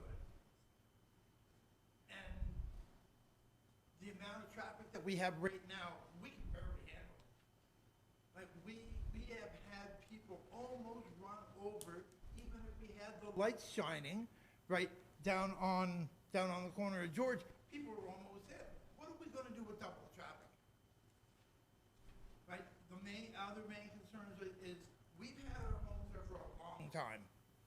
I've been there, 25 years? We don't plan on moving. Right, we like a quiet little neighborhood. Right, because what Ward 1 is, we were starting to develop where we are now all talking together, we're all getting along and everything. If we add more people to this, the traffic increases. The amount of people increases, right? And there's gonna be a lot more trouble. There is, like, we have people on mobility scooters. I'm one. I know 17 others just in our little neighborhood, right? And they are afraid of this thing happening because it's gonna cause a lot of problems for them. That's all I have to say.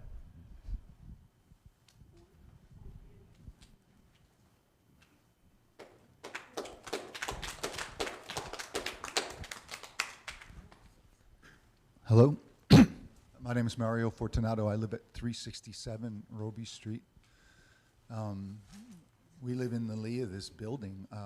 Our quality of life is going to be greatly harmed by a 4-story building being built there. We grow flowers all along our property line, and the sun rises on the east, obviously, and we're going to be in shade pretty much most of the day. Like, I'm trying to keep polite, but the other slide shows 20 years from now, our house gone and another building where our house is. I just put $22,000 into my kitchen. I need to paint the outside of my house. I want to redo my roof. Like, the building of a 4-story building beside me changes my life quite a bit. It destroys my investment. I like what the sister earlier said, like, whose rights, or whose benefits are more important to this council? Like, we pay tax, we raise our kids are at school here in this town, and I don't understand putting something like that beside us. It even violates the new bylaws that you have. So I guess, this is a question period. My question is, why 4 stories? Why should that even be considered? Why? If you create a bylaw and the intention of that bylaw is not to disturb a neighborhood, and then the first proposal was 6 stories, to be honest, and now this one is 4 stories, it still violates the bylaw. To whose benefit is that? Why would that be considered? Anyhow, sorry.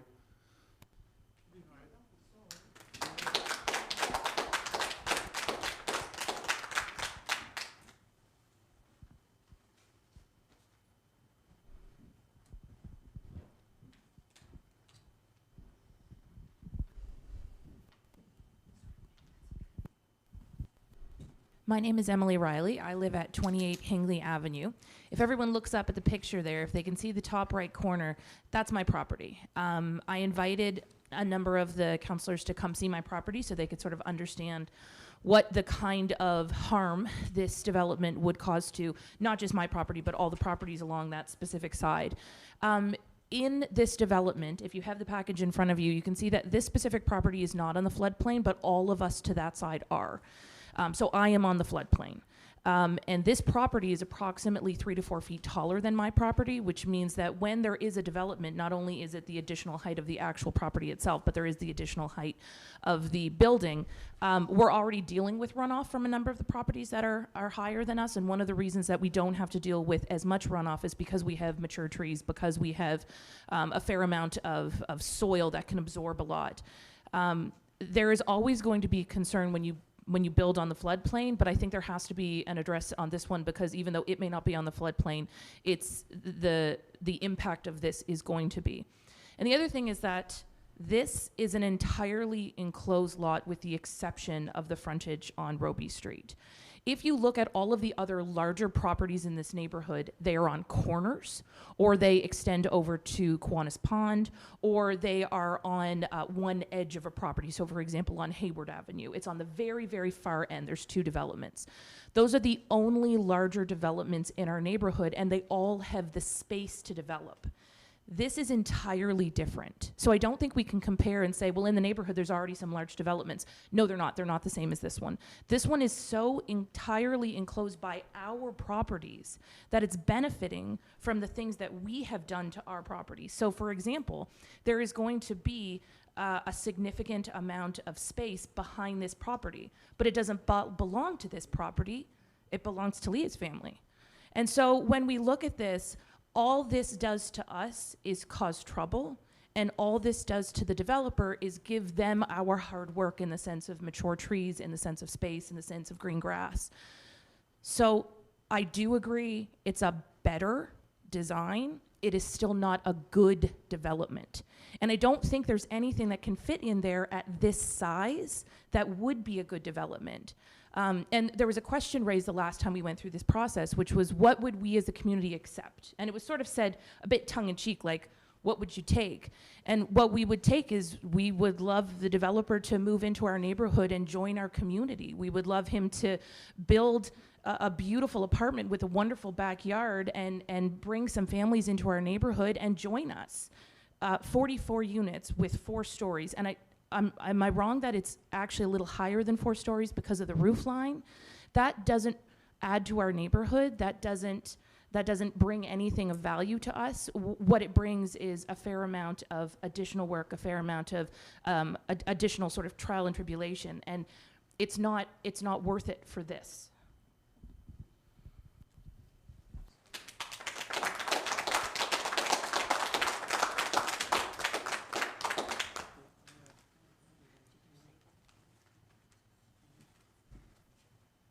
All right. Well, thank you, everybody.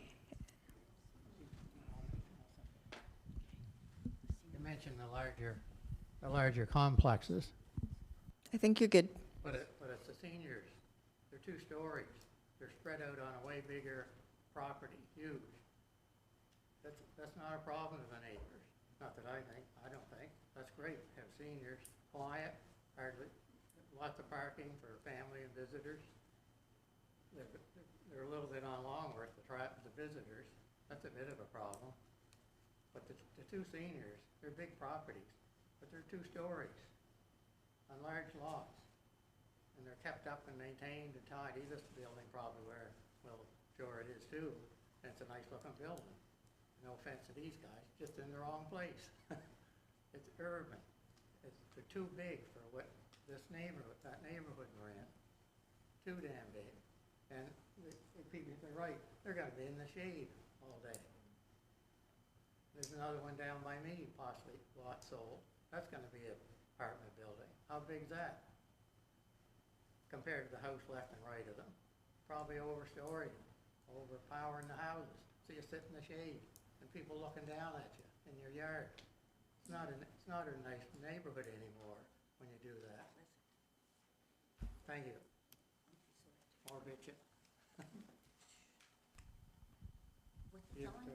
Yeah, if you could pass that back. Thank you. All right, well, oh, Councillor Graham? With regard to the shade, do you have the ability to provide a shade study so that it can be presented to the residents at our public information session? Yes, we can. That would be helpful so that we're dealing with what it really will be rather than trying to guess. The second thing, Ms. Poirier, I don't mean to put you on the spot, and we can talk after if you'd like. I'm not really catching why 3 driveways is an issue. 3 driveways pulling out onto Roby Street at the intersection of Longworth would be significant to add to our street. So they are, okay. There's the visitor, the share, and then the underground. Those are 3 driveways at the front of that property. So just, the concern is that that's just more coming and going from, rather than one location from. Okay, so is there a workaround there for that issue that maybe you could think about before we come together again? We can certainly have a look at it. That would be great. And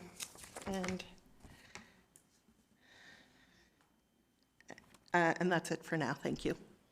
Thank you. If I could just make a comment as well, I know there's a lot of feelings in the room here today, and I would encourage everyone to look at the zoning of this area and look at what the potential is for an urban corridor lot. That is what the town has decided that those lots are for and eligible for. And it's not just this property, it's a large swath of Roby Street. And I simply encourage people to take a look and see what the town is signaling for in that particular part of town. And just to build on that, this committee, aside from, the councillors who are also part of council, is not responsible or has no power with respect to zoning. So, somebody did bring that up. That is not the mandate of this committee. That zoning comes from council.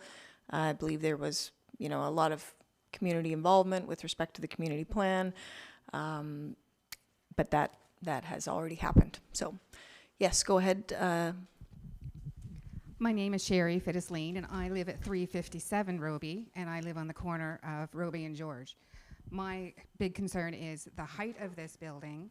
I'm with Mario. It is too high. It's going to overshadow the backyards of all of our properties.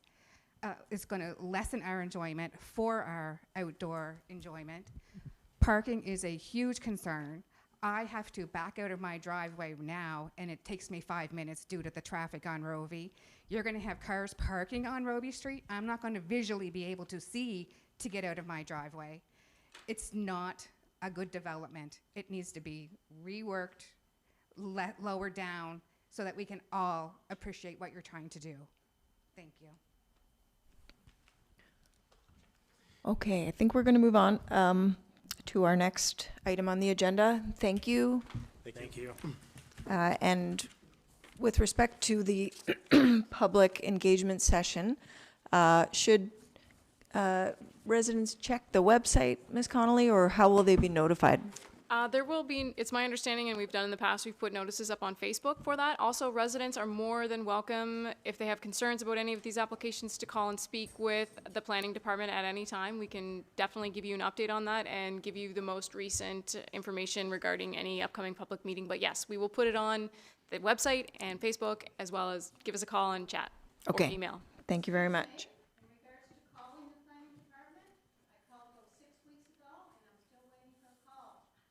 About this application? Yes. Okay, well, that is my application, so if you want to, all right.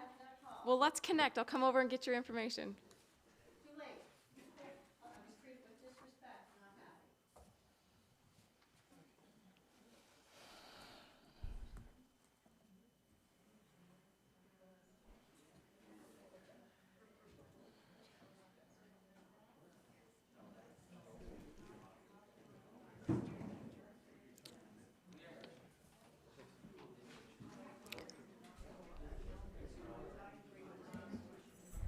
Okay, we're going to move on to our next application, which is Mr. Fox's application. He will be speaking to this. It is in step 2. Mr. Sella, I understand you're here as well. This is a WM Fairs project. It's located at a few civic addresses: 15 Salter, 110 Wynn Road, 114 Wynn Road, 448 Lower Truro Road, and 450 Lower Truro Road. Okay, thank you, Madam Chair. So this is, as mentioned, application for 448, 450 Lower Truro Road. It is the group of parcels at the end of Wynn Road, Salter, McClure's Mills, James, that general area. So it's an application by WM Fairs on behalf of Maki Investments Limited. The application is to enter into a development agreement with the town to permit a multi-unit residential development on lands at 448, 450 Lower Truro Road. And the application was made on October 10th, 2024. And it was previously before this committee back in May of 2020, May of this year. So just in terms of where we are in the process, it's the same as the other two applications you've had tonight, or you were present for tonight. We've had the initial meeting, which was step 1, which was made back in, again, May, or was brought before this committee back in May. So we're now at step 2, which is the initial public engagement portion of the development application. So this is the point in time where we like to start getting some constructive feedback from members of the community, also members of the committee as well, provide feedback to the developer. And then after this, there's a subsequent meeting of this committee where we come back with a full review and recommendation from staff, but also maybe incorporating revisions based on feedback from the public or from the committee or from other technical staff of the town. And we also are looking at holding a public information meeting as well for this development application. And again, the details would be finalized soon. I think we're looking at a date in November, and likely be information posted on the town's website as to the time and location of that meeting. But anyone is encouraged to contact the town office planning department as well to find out more information about the time and date of that meeting when it becomes finalized. So again, I'm sure most of you are familiar with the location of the subject properties, but these are the properties here. There are 5 properties owned by the applicant. These are located at the intersection of Lower Truro Road, Wynn Road, and Salter Avenue, and it's maybe hard to see on the screen there, but they are outlined in blue on the screen.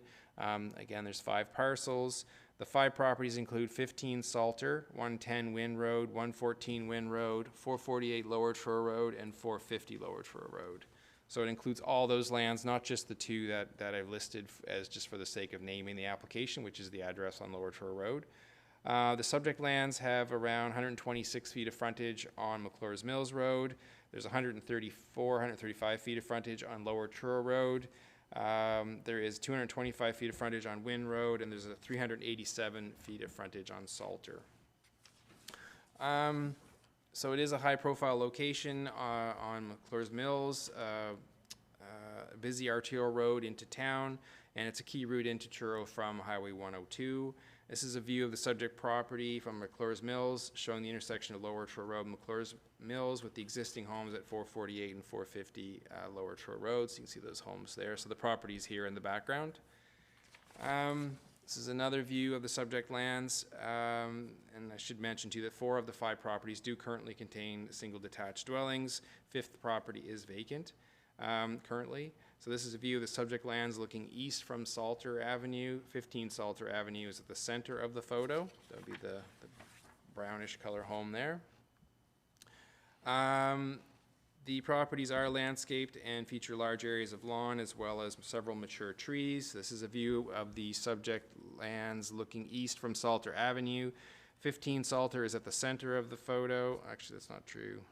Sorry, disregard that comment. Properties are generally flat with just a slight slope rising from an elevation of 22 meters at the intersection of Lower Truro Road and up to about 27 meters on Salter. Development in the immediate area is comprised of predominantly low-density residential uses, and they are primarily made up of 1 to 1.5 story single detached dwellings. There's a church across the road at McClure's Mills. There's approximately 330 feet to the east, just across McClure's Brook, is a busy regional service commercial area along Willow Street. The Wade Road Highway 102 commercial area, which includes Walmart, Canton, Colchester East Hants Health Center, is located approximately 450 meters or about 1,500 feet to the west. Residential areas to the south and particularly west are well-established, stable neighborhoods, and development in these neighborhoods over the past 20 years has been limited and includes single-story townhouse-style units at 66 and 84 Wynn Road, and there's also a seniors housing development, which is the Wynn Park Villa. So this is just an excerpt from a couple of maps. These are the policy area map on the left-hand side of the screen, showing that the area is in what's called urban growth, future land use designation, or a policy area. So the policies in the town's municipal planning strategy that are in the urban growth area will apply to those portions of the lands. The properties are also in the general residential area, policy area, so there are some policies as well that would be applied looking at that area that should be considered as part of any development application. And there's also an excerpt from the zoning map here showing that the properties are zoned urban corridor with general residential as well on the properties. So the properties are situated in both the urban growth and general residential policy areas. Policy UG 35 allows council to consider multi-unit residential proposals by development agreement in the urban growth policy area. We also have to look at policy IM 11, which allows council to consider multi-unit proposals by development agreement in the general residential policy area, which is this area here, provided they abut the urban growth policy area. So 15 Salter is zoned general residential, while the remainder of the site is urban corridor zone. The bulk of the development with the higher buildings is oriented to Truro, Lower Truro Road and McClure's Mills. So this is the initial development proposal. So I'm just going to show quickly some of the initial slides, or some of the slides that are showing what the initial proposal looked like, and then comment on some of the changes that were made. So initially there was the 3 buildings shown on the screen there. There was a parking lot in the center that was accessed off Salter. There was a driveway access off Wynn Road to an underground parking garage, which pretty much underneath the entire site, with the exception, I think, of this portion of the property over here on the left-hand side, building 1. The buildings all did share this common parking garage, and there was approximately 176 parking stalls underground. And there was 14 parking spaces at grade, with also some amenity space at grade as well for use by the residents. So this proposal was had 155 dwelling units in 3 buildings: a 2-story, 8-unit building, a 5-story, 39-unit building, and a 9-story, 108-unit building. And there were some pretty simple massing diagrams done to show what the development kind of its presence on the street, how it would look in the neighborhood, but not getting into details like what materials and window openings and things like that. So this is some of the renderings that were originally submitted, showing the original proposal, pardon me. And there were some views from Salter Avenue as well. So some of the concerns that were expressed, so that we did get some feedback at the last meeting. So this was feedback that came from the May 26th meeting of this committee. So there were some concerns about the height of the proposal relative to nearby homes. There was concern about the traffic impact and also about pedestrian access. Items that were to be addressed as part of any subsequent meetings that were identified at that time would be a traffic study, a shadow study was one of the things requested, renderings showing views from neighboring properties. Open house was requested, which is also being considered or is expected to be held in November. And then we also looked at the ownership of the neighboring vacant lot on Wynn Road. And actually, Wynn Road is owned by the same property owner as 11 Salter. I think it was Deputy Mayor Thomas who requested that information, so it's the same owner that abuts the property on Salter. And renderings showing the property from adjacent properties will be included in today's package, so you'll see that shortly. As far as the shadow study and the traffic study, those will be in the works. I actually did speak to the applicant's traffic engineer today, so they're working on doing up a traffic proposal to do the traffic study for the site.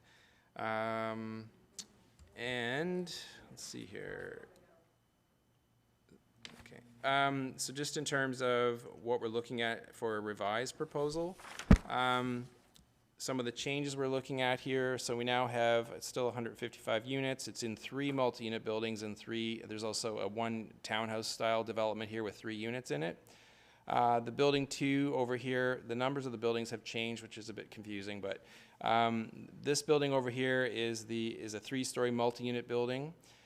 This building here, building number 2 now is 7 floors. And then there's building number 1 here, which is 9 floors. And then there's the townhouses here, which are between 2 and 3 stories with three separate units in those. Those would be townhouse units. Still have the central parking area with a bit more parking. Still has amenity space included in the central area. This parking area is accessible from Salter. The intent of this area, as I understand it, is to provide primarily for visitor parking, but also would be some extra parking for tenants.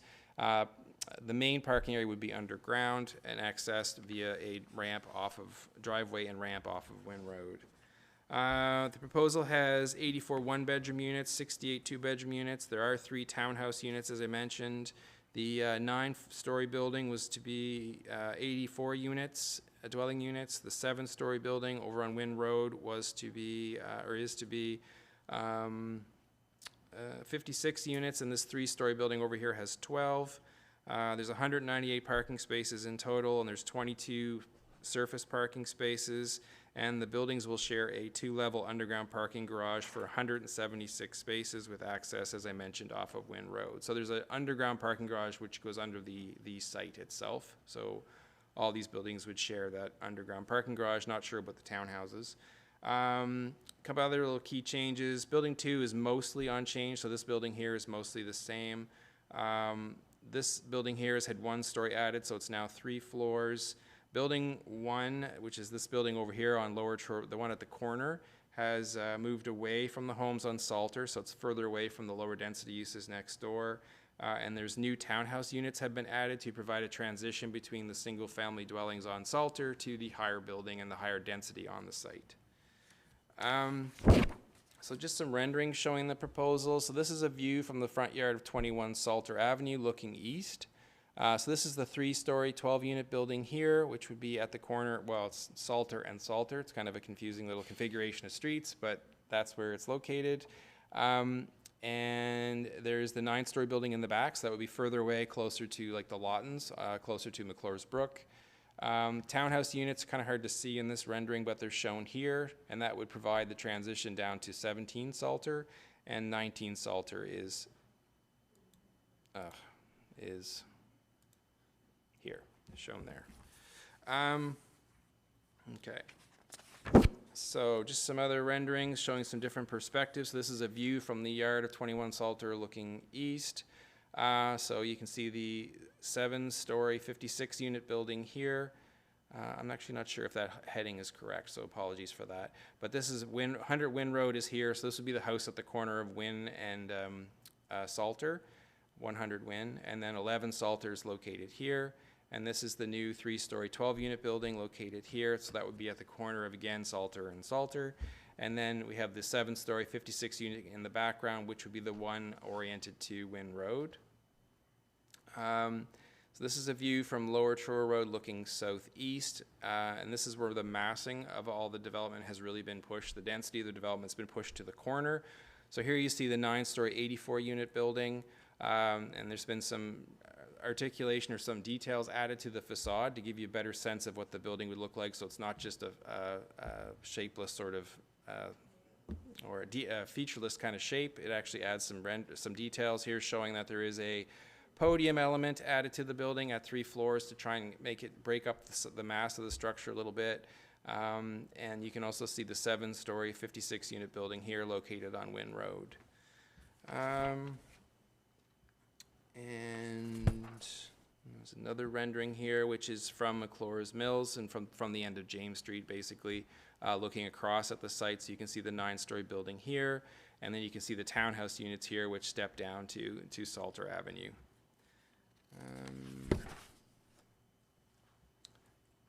So just in terms of public participation, where we are in the process, development application notice sign has, I believe, been posted on the property, if I'm not mistaken, in early November. Information has been posted on the town's website under active development applications and will be updated following this meeting. Public information will be held prior to coming back to this meeting. So before we go to the next step in this process, we'll actually have a public information meeting, and we'll do a mail out to the property owners within 150 meters or 492 feet of the subject lands, which should also take place in November. So you should get a notice saying, just basically giving people notification that the application's happening and how to get involved in the process. And just in terms of next steps, where we go from here. So again, we are at step 2 currently. So the next step, as I mentioned, would follow a public information meeting. But after this, we would go to step 3, which is the main kind of community engagement. So we would hear back from the residents. There's an online survey that would be completed. And also we would have feedback from the public information meeting. So staff will be on hand at the public information meeting to take your comments and your feedback and provide and the developer will be there as well to take your feedback and hopefully incorporate that into any revisions to the proposal that would be considered at step 3. And at that point, this committee would make its recommendation to council, and council would have the final say at a public hearing, which would be held at a later date to be announced. And that concludes my presentation. And I believe Mr. Sala has a presentation as well that he may wish to share with the committee. Are you ready to do that, Mr. Sal? Okay, go ahead, please. Oh. Yes, please.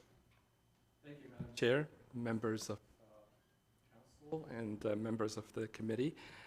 Thanks for listening to our proposal and considering our proposal.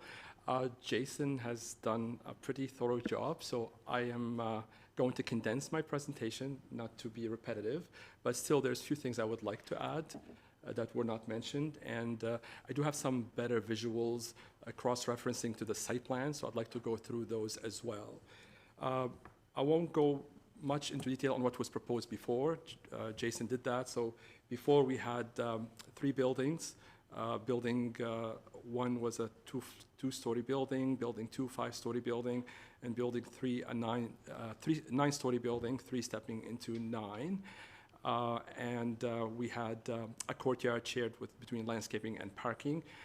This what was proposed, I think we were here last in May, and we heard some comments from you, and we want to share with you what we've done from what we've heard, and also share with you some of the things that we're still doing as well. Because as you know, this is an evolving process, and things continue to evolve, and some of the assessments that we started, we cannot finalize until we get an indication on where things are at. For example, the traffic study, until we know for certain, that what we're proposing is on the right path, there's no sense of completing that and then coming back to change it. The same as the landscape plan. We have a landscape architect that's been engaged. Hopefully by when we get to step number 3, we'll have the landscaping as well. So this was the plan that we showed you back the last time we were here. And these are some of the visuals that I won't go through. At that time, it was just a massing assessment to present to you.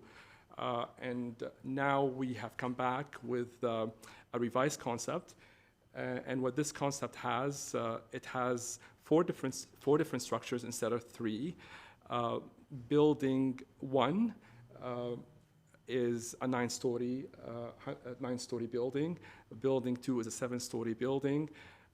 Building number 3, I know Jason referred to it as a 12-unit building. We're considering this more as a stackable townhouse instead of a 12-unit building. So the revised concept, since what we've sent to Jason, we're considering this to be stackable townhouses with individual entry points at grade. And it is 3 stories. And then we have 3 townhouses as a result of the change we've done. We have 3 townhouses that are between 2 and 3 floors.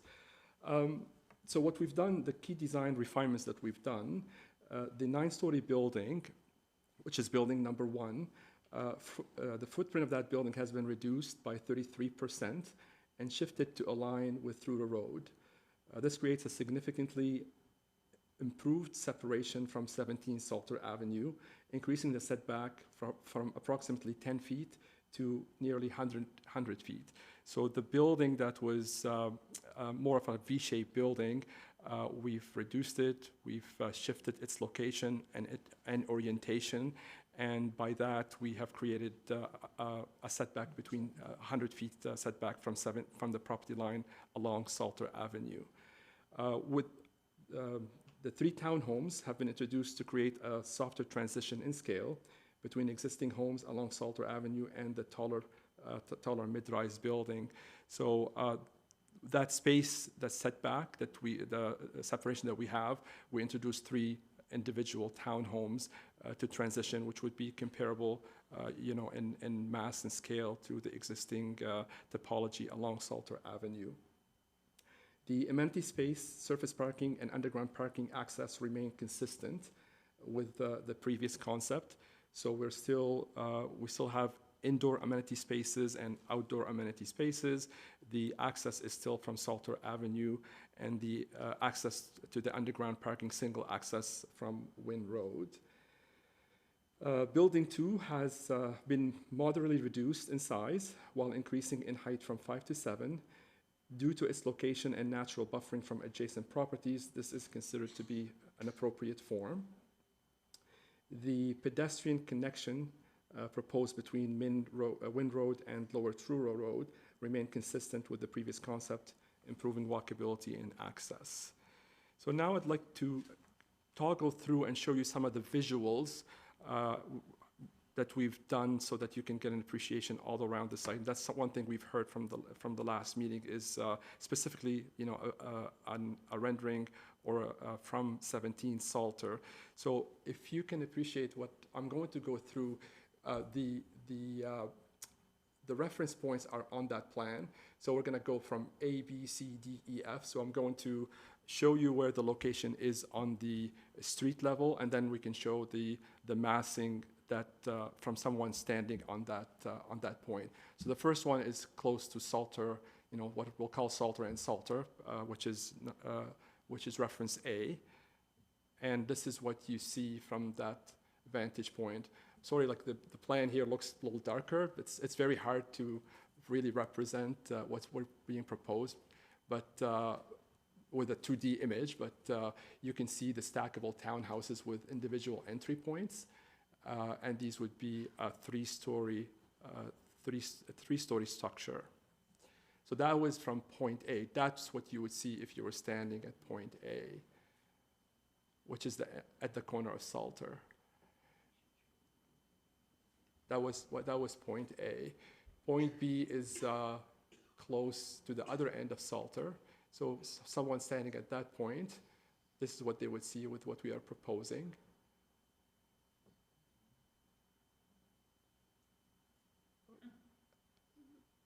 At reference point C is at the corner of Lower Truro Road and Wynn Road at that location, across from Lower Truro Road. And this is the view of the two buildings, the 9-story and 7-story buildings, which we have located closer to the intersection. Turning around to reference point D, which would be at this location. And this is the view you would see from vantage point D. And then E and F, this would be E looking towards Salter, and F would be looking towards the building. So if you're standing in front of 17 Salter and looking towards Salter, you see the stackable townhomes. And if you were standing and looking to the other direction, wanted to mention also we've introduced, we have a fence, a privacy fence with with trees planted on the other side of the fence, all along 17 Salter. So standing at 17 Salter and looking towards the right, you would see the two buildings. You're calling that a privacy fence? How Yes, tall is well, that? this is the details of the fence will be part of the next submission, but Sure. it would be between 5 and 6 feet, and it would be, we will give the specifics of the fence. Right now, I didn't want to fully block so that people can still Okay. see the buildings. Yep, But yeah, understood. Yeah, and that will be part of our landscaping plan as well. Thanks. So looking back at the buildings, just wanted to mention some of the building materiality. So the architectural style we have siding, brick, and panel materials to create a simple, cohesive, and contextually suitable design that fits within the surrounding neighborhood fabric. So what we've done is facing Salter, we've chosen, so if we go back to the view from 17 Salter, so facing, I think probably the first one shows it better. Facing Salter, we've chosen horizontal siding, and you know your typical low density form, low rise form, and broken into 3 different vertical components with different access points. So this is the material that we've used for our low rise, both the stackable townhouses and the townhouses. When you move into the mid-rise buildings, we've chosen brick at the street wall, so both buildings go up 3 floors and then step back 2.5 meters. So I know it's hard to see and visualize here, but there's traditional brick for the first 3 floors, and the above levels are architectural panels, light architectural panels.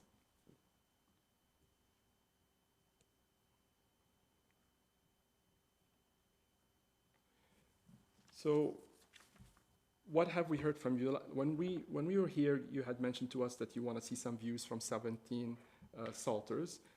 We've provided views from 17 Salters and all around the proposed site.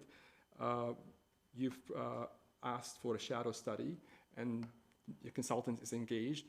Again, this is an important step because this is the first time you see the changes, and hopefully before we go to step 3, we will have the shadow assessment complete.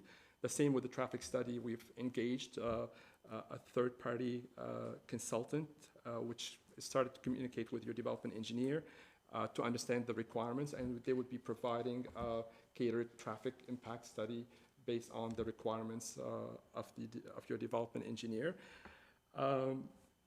Landscape plan, we've retained a landscape architect, and between now and step number 3, we'll have a landscape plan to accompany that shows the type of fence and also the species and the size of the trees and their location.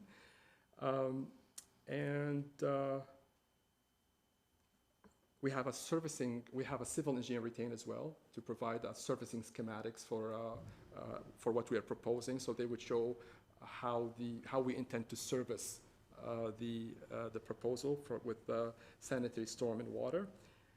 And yeah, that concludes my presentation. I'm happy to take any questions from you and the public. Thank you. Councillor Graham. Since I became a councillor 6 years ago, I don't hear a lot from the people in the Lower Truro road area. However, when I was first elected, there was a lot of conversation about traffic, and as a newly elected councillor, you know, we talked about the roundabout, and the roundabout was meant to ease some of the traffic congestion and some of the struggles coming off Lower Truro Road onto McClure's Mills, and again off James Street onto Lower Truro Road. And I've spoken about this at council, and I've spoken to staff about this. I was wondering the impact the Rotary has had, if any. Have we studied that to know if we've achieved a more conducive, more safe left turning off both James and Lower Truro Road onto McClure's Mills. Secondly, I was wondering if you could go through with us what kinds of things the traffic study will examine. Are we going to end up with a good baseline so that we know, is it in fact effectual at this time, let alone adding all of this development to that area? So what kinds of things are going to be looked at? Is the impact of the rotary going to be examined, whether it has helped or it hasn't? And thirdly, you know, is it working now, let alone with all this additional development? So could you go through that with us? Yep, sure. So the roundabout is functioning as beneficial to that intersection. It hasn't improved the left turn situation off of Lower Truro Road or James Street because it's traffic. That traffic area isn't really impacted by that roundabout. Like, the traffic's still going to flow through there. That being said, it is our intent, and our office is going to work on doing traffic counts and a study of the towns in that area so that we know what the current status is, and that we'll be able to use that in comparison with the traffic study that were presented to see what improvements need to be made. With regard to information that we want from the traffic study for this development, we want to know the interaction between the growth with the population and the number of units and how that's going to impact the intersection of McClure's Mills and Lower Truro Road, and how and what the negative side effects and impacts will be from that, and which it'll still involve similar things like traffic counts and a study that way as well, but we'll use the information that we are going to collect in comparison to give us a baseline so that we know what we're looking at from their study as well. I think that will be really helpful, because to me, at this time, without knowing that information, the rest is really doesn't matter. Correct. Very correct. At this time, without having that information. I was wondering if part of that traffic study, will it determine whether there are appropriate wait times to turn left throughout various times of the day? From the developer's traffic study, is that what you're wanting? No, current, right now, Yeah, no, so we'll do traffic counts and we'll do a study of the turns, and we'll be able to evaluate how long vehicles are sitting and waiting. Oh, good. And we can use that information so that council and staff can determine how they want to proceed with that intersection. Great. But we'll also want similar information with the growth of the development and the impact on that intersection as well. So when can we expect the results of that? Is the study going to happen soon? We're going to start doing it soon, but it involves putting up the cameras and things to do that study, and so we won't have information within the next few weeks, but we'll start collecting the data, and then we'll get that together, a report together for, I'll get it together for our director within the coming months. And will it be made available to the public? I assume so. If it's made available to the council, then they can decide how they want to proceed with that, yep. Great. Thanks a lot. Can I add something? Just to jump off that, Mr. Bent, because I think the roundabout is a raging success as somebody who drives to and from the rec multiple times a day. Can we inquire whether another roundabout could be constructed at the intersection of Lower Truro Road, McClure's, and to also include James? Would that be something that we could discover from a traffic expert? Yeah, so, and the information that we'll gather from our study we'll provide, and then council can decide how they want to best improve that intersection. And I mean, a roundabout is a potential option. There are others, but I mean, a roundabout obviously is one that is apparent in that situation, yeah. Okay, thank you. Sorry, Mr. Sala, I interrupted you. Go ahead. Okay.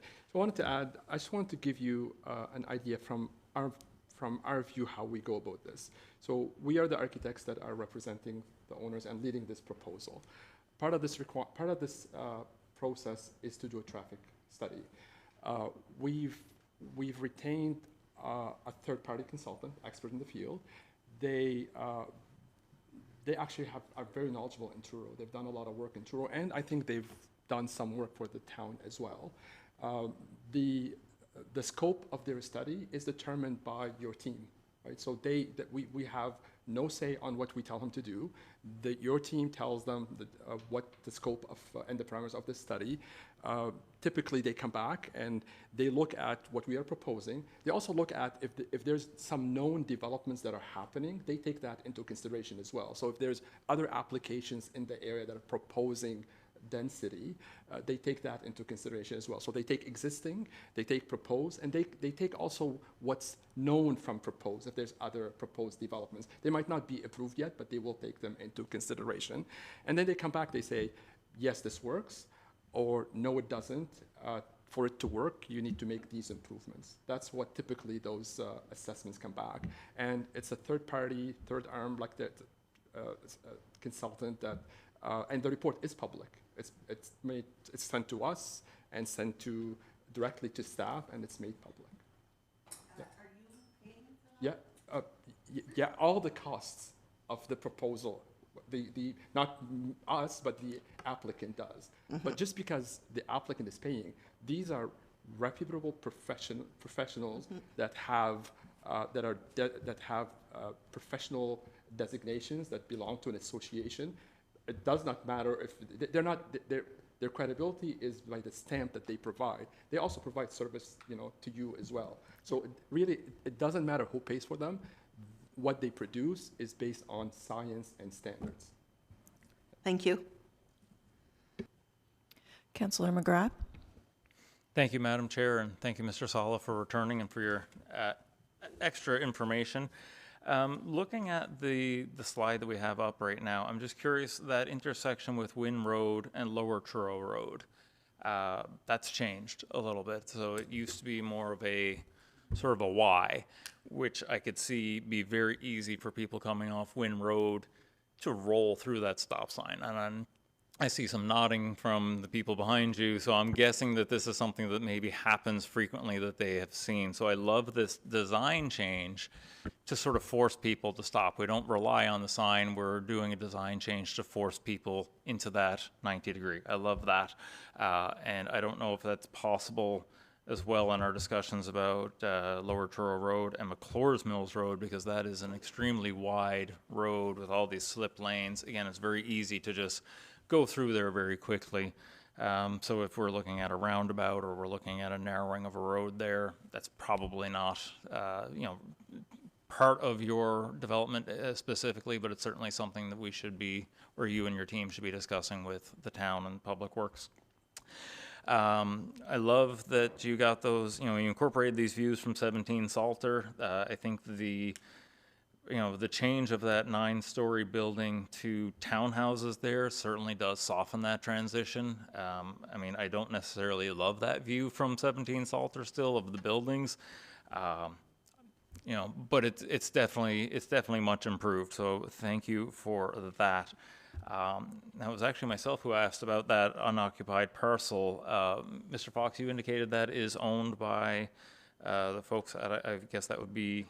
I checked property online, so the provincial database, and it's owned by the building directly to the west of building 2 and north of building 3. Right. Okay. So that makes sense, because if we go to the aerial view, it does look like the driveway for that parcel does extend into the adjoining parcel, so it makes sense that they own that property. They can do that. Also suggests that there's probably not going to be much development happening in there, so we don't have to worry too much about them sabotaging themselves by trying to put a development in there to harm their impact. So I appreciate that information. Thank you, sir. We can talk a little bit more possibly about the traffic impacts and the safety of pedestrians. Again, I do like this change to Wynn Road and Lower Truro Road, whether that's the town doing that or yourself as part of the development agreement. I love that safety piece, the narrowing of the road, that forced 90 degree to slow down traffic.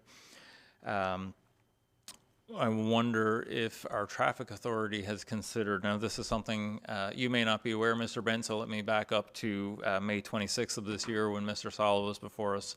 Initially, myself and your predecessor had some discussions about pedestrian accessibility and trying to get across McClure's Mills Road from this development.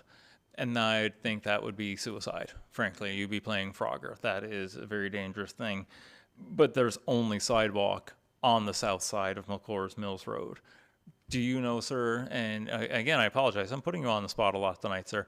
Do you know if there are plans to put in a sidewalk on the northern side of McClure's Mills Road there so we don't have to worry about crossing? You know, a sidewalk there would allow that accessibility up to the hospital, to the rec, to Walmart, all that shopping up along Wade Road. Do you know if that's in the works? There's not currently in the works for sidewalk on that side. That's not to be said that it can't be in the works, but it's not currently something that is slated to be done. There is access by sidewalk to the Walmart and that shopping area up Wynn Road. But I agree that crossing McClure's Mills Road isn't an option and I don't think that we should ever put a crosswalk across McClure's Mills Road. So that, yeah, if that's the direction that we want to take, then it's something we can look into. No, I agree that a crosswalk there would be dangerous. Again, if we're just putting down paint is not infrastructure. If we want it to be a safe crossing, it needs to be a better design, and a roundabout would probably be the way to go there. But I'm excited to look at other options with you and the developers to address that, because it is certainly, when we talk about the walkability of this neighborhood, I definitely don't see it for getting up to the rec, except for taking the longer road, route down Wynn Road and then up Wade Road. Back to Mr. Sala. We don't see the underground parking yet, but I want to ask if you are incorporating bicycle parking, because just down Lower Truro Road to Robertson Crescent is access to the Cobblegood Trail, one of the gems of the town. That's something that your residents are going to want, I think, is access. So some bicycle parking there. And as I've mentioned about some of the other developments this evening, the town in the spring of 2023 did approve an active transportation plan. We expect that at some point that will actually be funded and we'll have bicycle lanes being added. Bicycle infrastructure is coming. You're going to want to make sure that you are prepared for that. And to Mr. Sutherland's point earlier about EV charging, that's also something that's probably coming, and I lean more toward EV than gasoline personally, or I lean more toward bicycle, frankly.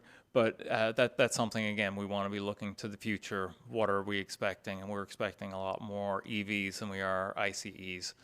So hopefully that's something that you're incorporating into your design, is the bicycle parking, charging for e-bikes as well, and charging for other electric vehicles.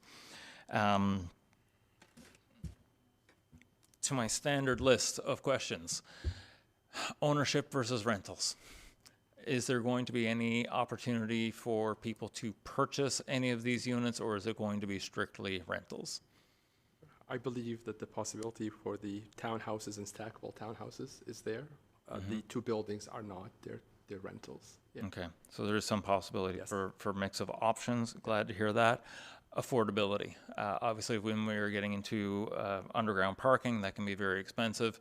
But you've heard me ask this question all night to the other developers. I'm asking it to you now. Have you talked to CMHC? Are there plans to work with CMHC and other government programs to provide affordable housing? The CMHC program is being sought that gives flexibility on financing and some advantages for financing in return to a component of affordability. So that is a program that's being sought. Perfect. Yeah. We, as Deputy Mayor and yes, on mentioned the earlier. bicycle parking, indoor and outdoor, there'll be some Class A, Class B. So there'll be bicycle rooms in the underground parking, and there will be some bicycle spaces outside for people that are, coming for outside for visitors. And wanted to mention to you that we have in total 100. The previous proposal had 190 parking spaces. This one has 198. There's a minimum of 1-for-1 parking for every unit underground, and there is 22 surface parking. 3 of them are going for the townhouses, and the balance are all visitor parking. Okay, perfect. That's great to hear. And then the EV charging, is that something that Yes. that's I think included? it's a given from marketability point of view. And it's, all developers are wiring for that. Even if they don't put them, they're wiring for them because you need to have the wiring and the capacity embedded as part of your construction costs. But yes, I think from a marketing point of view, almost all our clients are putting EV chargers. Excellent. Well, I guess that's true. If you're probably, I'm going to guess concrete, Yeah. right? It's very difficult to run wires through concrete after it's poured. So yeah, it's definitely something you want to be looking at beforehand, which is why we bring it up here and not later. Other than that, I'm looking forward to the next stages, the continued conversations about pedestrian and bicycle safety around the walkability of this neighborhood, what we're doing with this intersection and possible sidewalks. Thank you again for your time. Deputy Mayor Thomas? Yeah, good evening, Mr. Sala.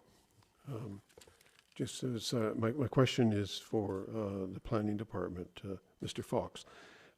If you want to take a look at, according to our handout, there's a policy area, and the policy area is urban growth, but the zone mapping is urban corridor. Now, I think we've, in my history on this committee, I've seen that maybe once before. So it appears, my understanding is, and correct me if I'm wrong, but my understanding is it's urban growth in the sense that it's not urban corridor in policy, it's urban growth because it's broader and more inclusive than urban corridor. But when it comes to zoning, it's urban corridor. Is that correct? That is correct. Council's stated intent with the policy area map is that this area has the option for more intensive growth. Right. Than Yeah. what would be typically allowed in the urban corridor. So that's why it has that urban growth policy area applied to it. So, but when we look at the urban corridor, you know, the maximum within right is a 4-story building. In the urban corridor zoning, 4 stories as of right, and 3 stories if it's any closer than, I think it's 19.8 feet or something like that. I can't remember the things off the top of my head in regards to general residential area. So this project, is that correct? And so we're looking at, in my estimation, doubling the height of what it is as far as its zoning is. Is that correct, Mr. Fox? Is that what's being asked here? Because, you know, we have what we decided will be what we will allow in a certain area, and then a developer comes in and says, but I'd like to do something different than that. And what this committee does, it takes a look at that and says, yeah, that's okay. It stretches what the urban plan says, but it stretches it in a good way. So yeah, can you I speak think to that? you're looking for me to answer that question in a specific way. I think you want me. It's kind of a leading question. Well, but I would never lead the witness, Mr. Fox. Yes, but I would stress to you that it is council's policy statement by applying the urban growth policy area to these properties and allowing flexibility through policy IM11 that it is the intent that council has the option to consider a more intensive development on this site than what would normally be permitted as of right. That is the whole point of having development agreement. I understand that. And I know you know that, but yes. Yeah, but you also know, Mr. Fox, that the urban corridor, and I don't want to labor this too long, but the urban corridor is theirs because it abuts a general residential area, and so there is this nod to the fact that you can't be too aggressive in the development because it abuts a general residential area, therefore it's zoned urban corridor. That's actually not correct. The urban corridor zones apply to that site to allow for development to happen as of right. So if, you know, we don't, that, and council has relinquished control over any kind of influence over that development. That's the intent. When you have control over the development, you then have the ability to come up with a negotiated process with the developer through the development agreement process to define the development, what it's going to look like, how it's going to impact the neighbors, and take into consideration all the special design elements that help it fit into the neighborhood. Correct. That's the point of the urban corridor zone. It's to allow stuff to happen that you have no control over, that's going to be limited in its scope, going to be limited in its height, and it's going to be very restrictive.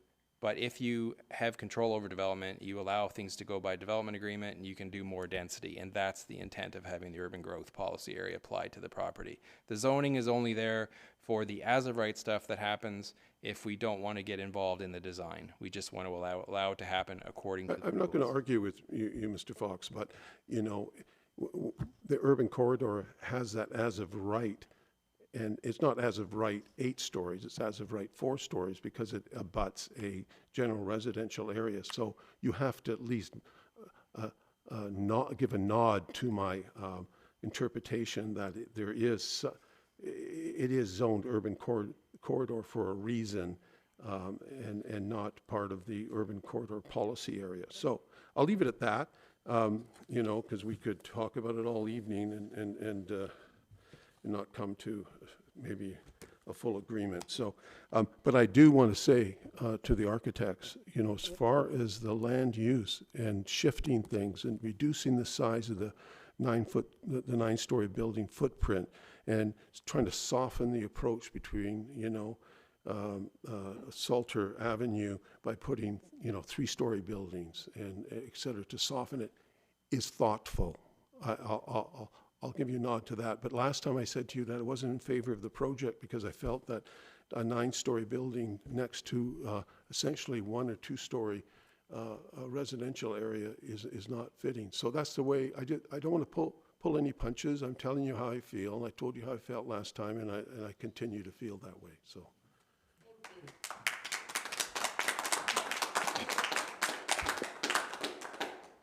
You know, I think, can I talk?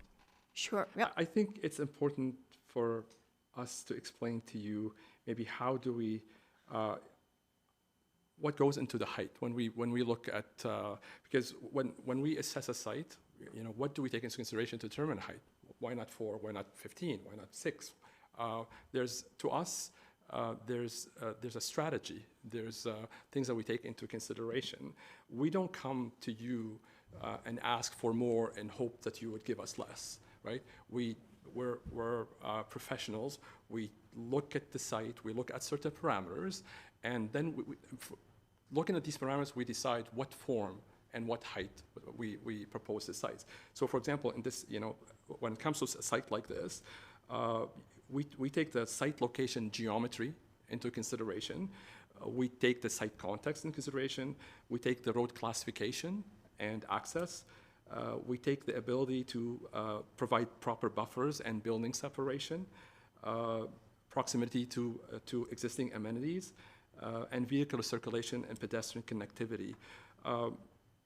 You know, looking at these elements, not only what the zone is. I mean, we look at the policies. The policies have to allow council to consider this. So if the policies are there to allow us to consider this, that is the heart and the essence of this process. It's okay. You cannot have a zone that applies everywhere. There is, at your best efforts, not a zone cannot capture everything. So in certain locations, it provides us as the designers the possibility to propose something outside the zone where it makes sense. And in this case, considering the site and the things I mentioned to you, we feel that a low-rise to what we call tall mid-rise form, low-rise being 3 floors, townhouses, and tall mid-rise being up to 9 floors, makes sense and can be defended and is adequate. When we came to you last time, you said, and what we proposed before, we thought that with further design and articulation also could stand and we could defend it. But look, this process is a collaboration. That's why we're here. There's 5 steps. So we're at step number 2, and we heard what you said, and we've made substantial changes. That building that was 9 stories before is now reduced by 33%. The footprint, yeah, and the setback was 10 feet from the next door, like from the single-family dwelling, it's 100 feet, right? So, and we introduced the townhouse. So we've done what we thought would give this project good chances of success, and we're being collaborative.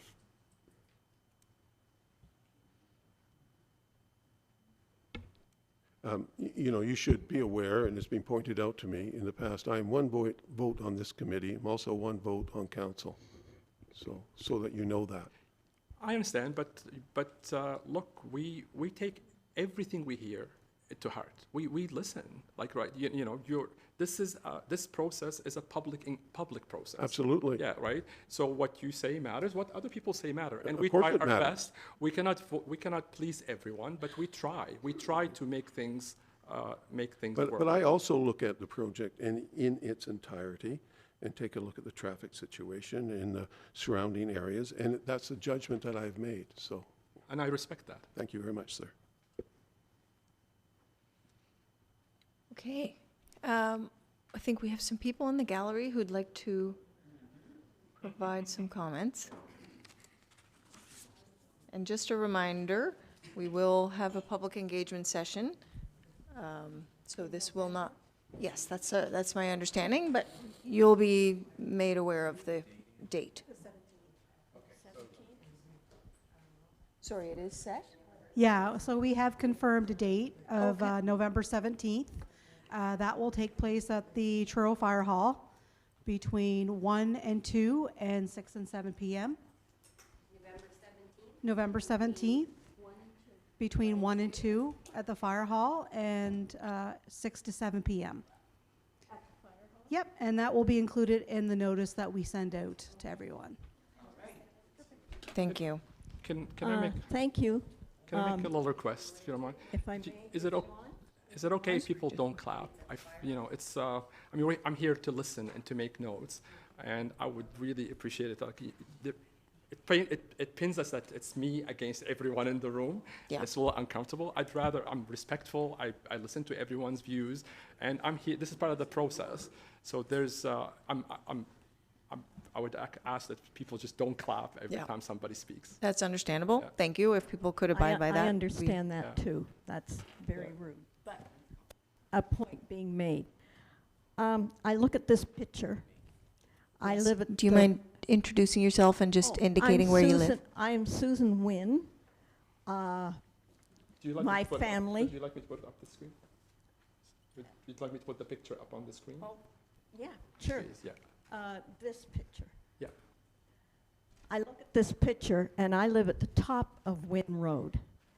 It's my husband's family road to their home.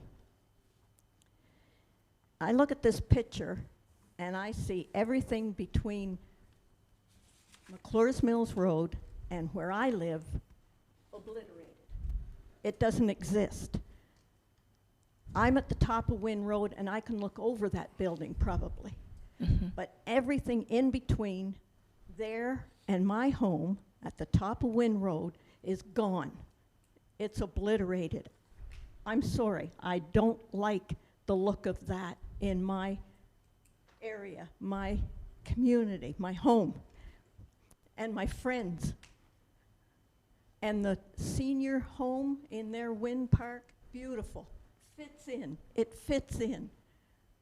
The other senior homes fit in, they belong there. I'm sorry, this does not belong there. And again, no, excuse please me. don't Thank clap. you. It's a statement.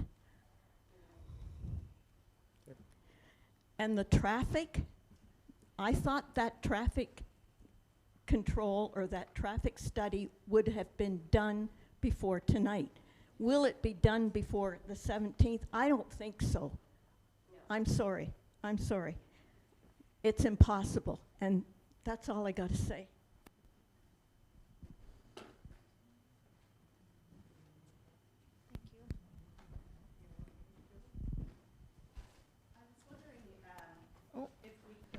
I was wondering, I think the traffic study is an important component, and we generally schedule our meetings monthly for each development. I was wondering if it could be considered that we not meet on this development until the traffic study is complete. Is that a possibility within our process? Even if it's not, we'll commit to it. So we're right now, I think our engineers have communicated with staff to understand the scope so that they can get the parameters they want them to consider. But we're happy not to come back the second time until, as soon as we have those, we'll start working on that, and we're happy not to come back until those findings are in place. Is that agreeable to the rest of the committee? I don't want to make a decision on behalf of everyone, but. I just was going to look at, because I think there were several things that Mr. Sala was discussing. So the shadow study was to be done for step 3, stormwater management and traffic. I mean, to me, that was sort of already committed, that we wouldn't be going to step 3 until those were concluded, but maybe I misread that. And Mr. Fox, if you can just confirm. I don't remember it being a specific requirement before we proceed, but I do know that there was a discussion that the committee wanted to see those things. So I guess you could infer that, yes, it was implied that they be provided. Right, and I think that's sort of what I was getting at. Okay, and just, I feel like I should know this, but the next time we see Mr. Sala, will it automatically be step 3? Or is it possible that we would? It's possible that maybe discussions with the applicant that we decide that it's not ready to go to that step and that we need to do further revisions, okay. things like that. If there's substantial changes to the development between now and the next meeting, ideally it would go back to step 2. So because we can't do a formal review and recommendation if the development is Still preliminary. Changing. Yeah. Okay, thank you very much. Madam Chair, is a motion required, or are we good just on, we're fine? Thank you. Okay, back to the gallery. Yes, if you could use the microphone and introduce yourself. I'm Bonnie DeCoste. I live at 11 Salter Avenue. And the piece of land that you keep saying is vacant is my lawn. And without it, I wouldn't have a lawn. And it's well used, it's fenced in, and very close to the 7-foot or 7-story with all the balconies going to be looking in on my lawn. And I do realize you need growth, but it's a little too close. So is there anything else you wanted to say?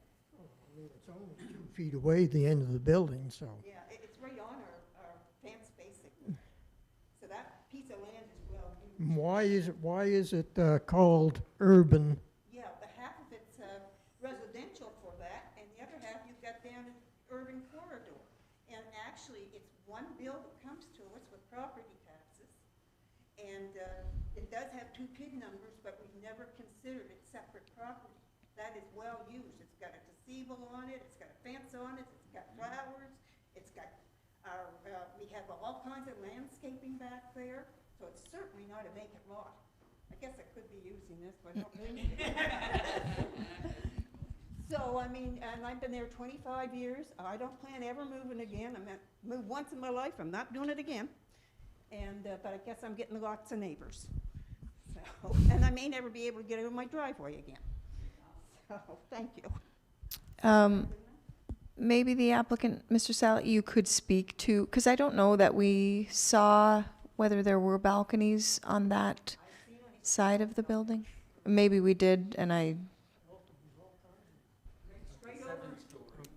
think that is, that is something to consider, just given the. Yeah, I've made a note of that, and we've increased from an earlier proposal that you've seen. We've increased the setback from the boundary of the unoccupied Second parcel, yeah. Second parcel. We increased the setback from 8 and 15 to 15 and 20. So we've increased the setback from what we had before from that property line. But how far back is it again? The setback ranges from 15 feet to 20 feet. You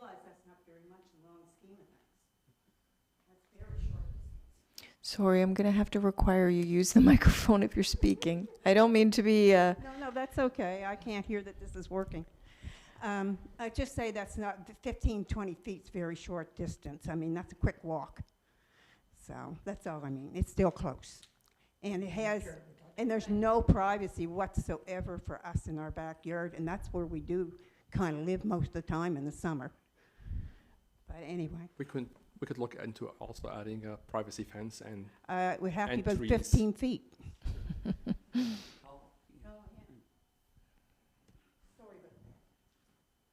thank you. And sorry, is that what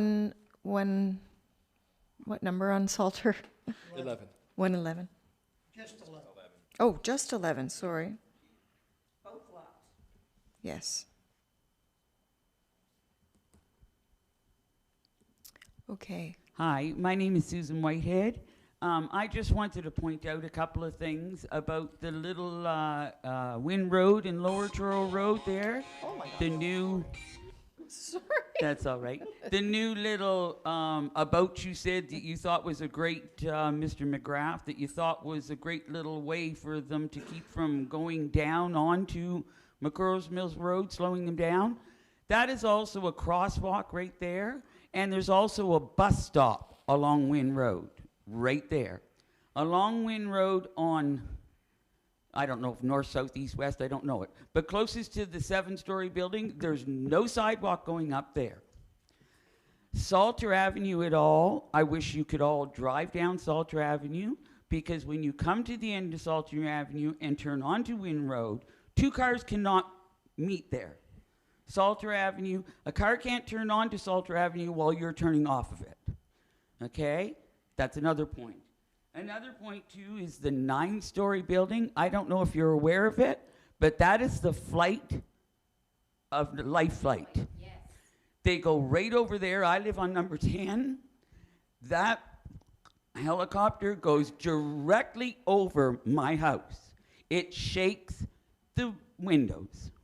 So that 9-story building is going to be a hindrance for life flight.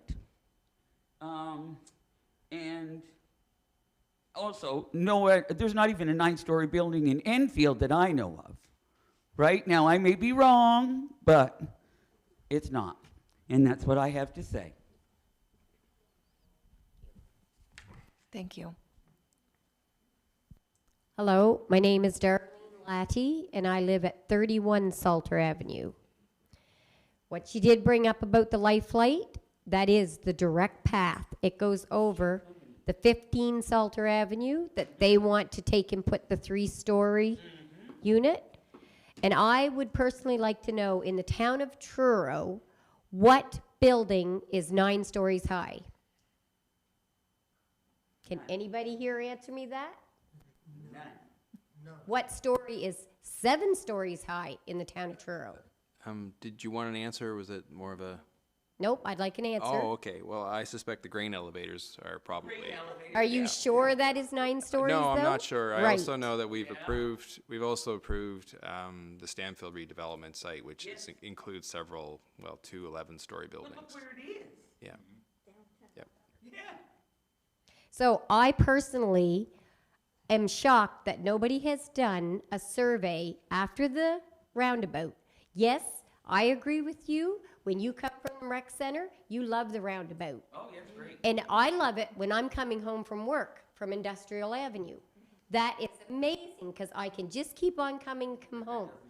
But when I come out of my intersection and have to turn left to go to work, that's a whole different ball game, believe me. And then you put 300 units or more? It doesn't matter how many units, it's bad there now. That's why I can't understand why traffic was never ever assessed after the roundabout.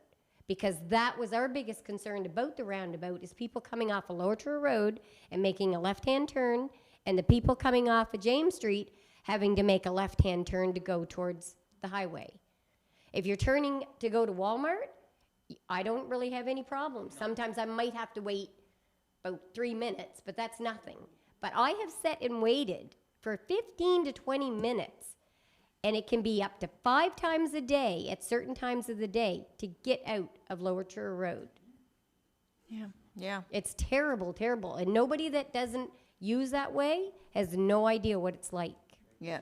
No, I think we do appreciate it, honestly, which really was the basis of my suggestion, that if you had another roundabout there, when you go to Europe, like, it's just, there are not And there look are at not Enfield, they traffic have lights, they just have Milford has two roundabouts of them because they back to work back. so well. But how are you gonna build a roundabout right there with a great big 9 building?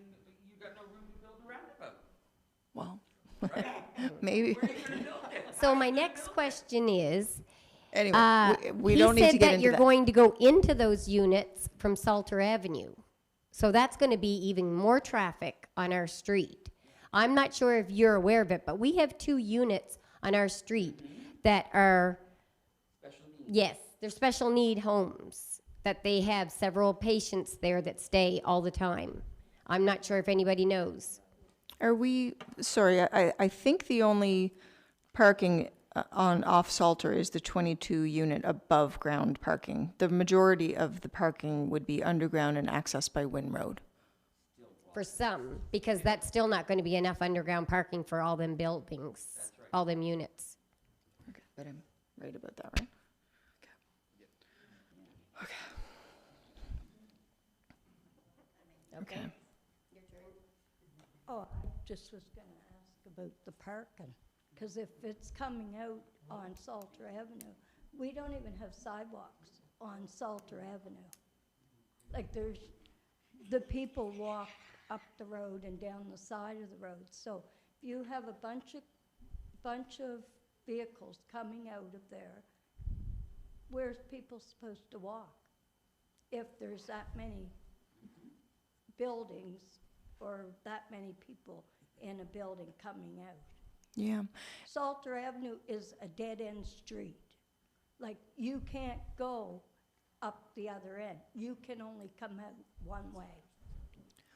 And I mean, I think a lot of what we're discussing tonight is traffic. So I would suggest maybe right now it's best for us to leave that until the study's been done. I don't think, I think there are issues raised with the development. That's clear. But nobody wants to create issues with respect to walkability. And, I would expect that whatever goes here will only increase amenities like sidewalks. So that could be beneficial. But obviously, we don't want 2 cars to not be able to drive on the same street. That wouldn't be feasible. So we definitely hear the comments. I don't know if anyone else from the committee wishes to speak. I hear you, Councillor Graham. Mr. Dalter, could you remind us about the total cost, not just the investment by the town, to build the roundabout that we already have? Like, I don't want to leave our gallery with the impression just building a roundabout is that easy. It does come with a significant price tag. It was slightly, exact figure, it's approximately $2 million, just over $2 million. Was that our investment or the total investment? I believe that was a total investment. Again, I stand to be corrected, I don't have the figure in front of me. But it was several $1 million. Several million, yeah. So I just don't want to leave the impression. Yeah, and just there, so again, the traffic study is going to be completed. There are other options in the area that we'll look at. Again, we don't, the intent would not be to increase traffic congestion there. And regardless of whether or not the development happens or not, we do have to look at, some of the traffic issues in there, and we know very well about the left turn challenges coming. So again, that's something that, we'll be looking at whether or not the development were to happen or not, and see what we can do to alleviate that. Again, roundabout's one option, but it is not a cheap option. So we'll look at alternatives that may have the same impact. Okay, well. I have something to say. Okay, go ahead. I'm Eric Stevens. I live at 101 Wynn Road, and I've lived in McCloris Mills for 75 years. And this development is going to gut that whole neighborhood. I don't know why you're even contemplating building a 9-story building. So I just wanted my opinion out there. Thank you. Rob Sutherland again. I was wondering, our pipes that come from Millbrook in Lower Truro Road, they're 70s era pipes, and they have asbestos in the cement. When you start hooking up with new existing pipes for the water, will that affect drinkability and everything, or are they going to change our piping out? That's beyond my scope of expertise. I don't think there's any plan to change existing infrastructure, but that's something we'd have to look. Jared, do you have, I don't know. Yeah, I don't have the information on exactly what the pipes are there, but there are safe ways of dealing with asbestos cement, but obviously those are taken with very carefully. But we'll certainly, we have to see what the service schematic looks like for any connections before we can make any judgment calls on those things. How long is the construction phase supposed to be for this development? Any idea how long the construction phase would be for this development? Mr. Sell, I believe. Approximately, I understand that you can't, thank you. So, I understand you don't know, but just. So the question was how long the development would take to build. I mean, this would be phased development. I want to say 4 to 5 years. Yeah, 4 to 5 years, yeah, thanks. Okay, well, thank you, everybody. I know it's been a long evening, and we appreciate your patience and your contributions to the process. And please keep an eye out for future opportunities to be involved. I would. Does this mean that we're still on for November the 17th? Is that still happening? Yeah. Okay, can I get a motion to adjourn, please? So moved. Thank you. Meeting adjourned.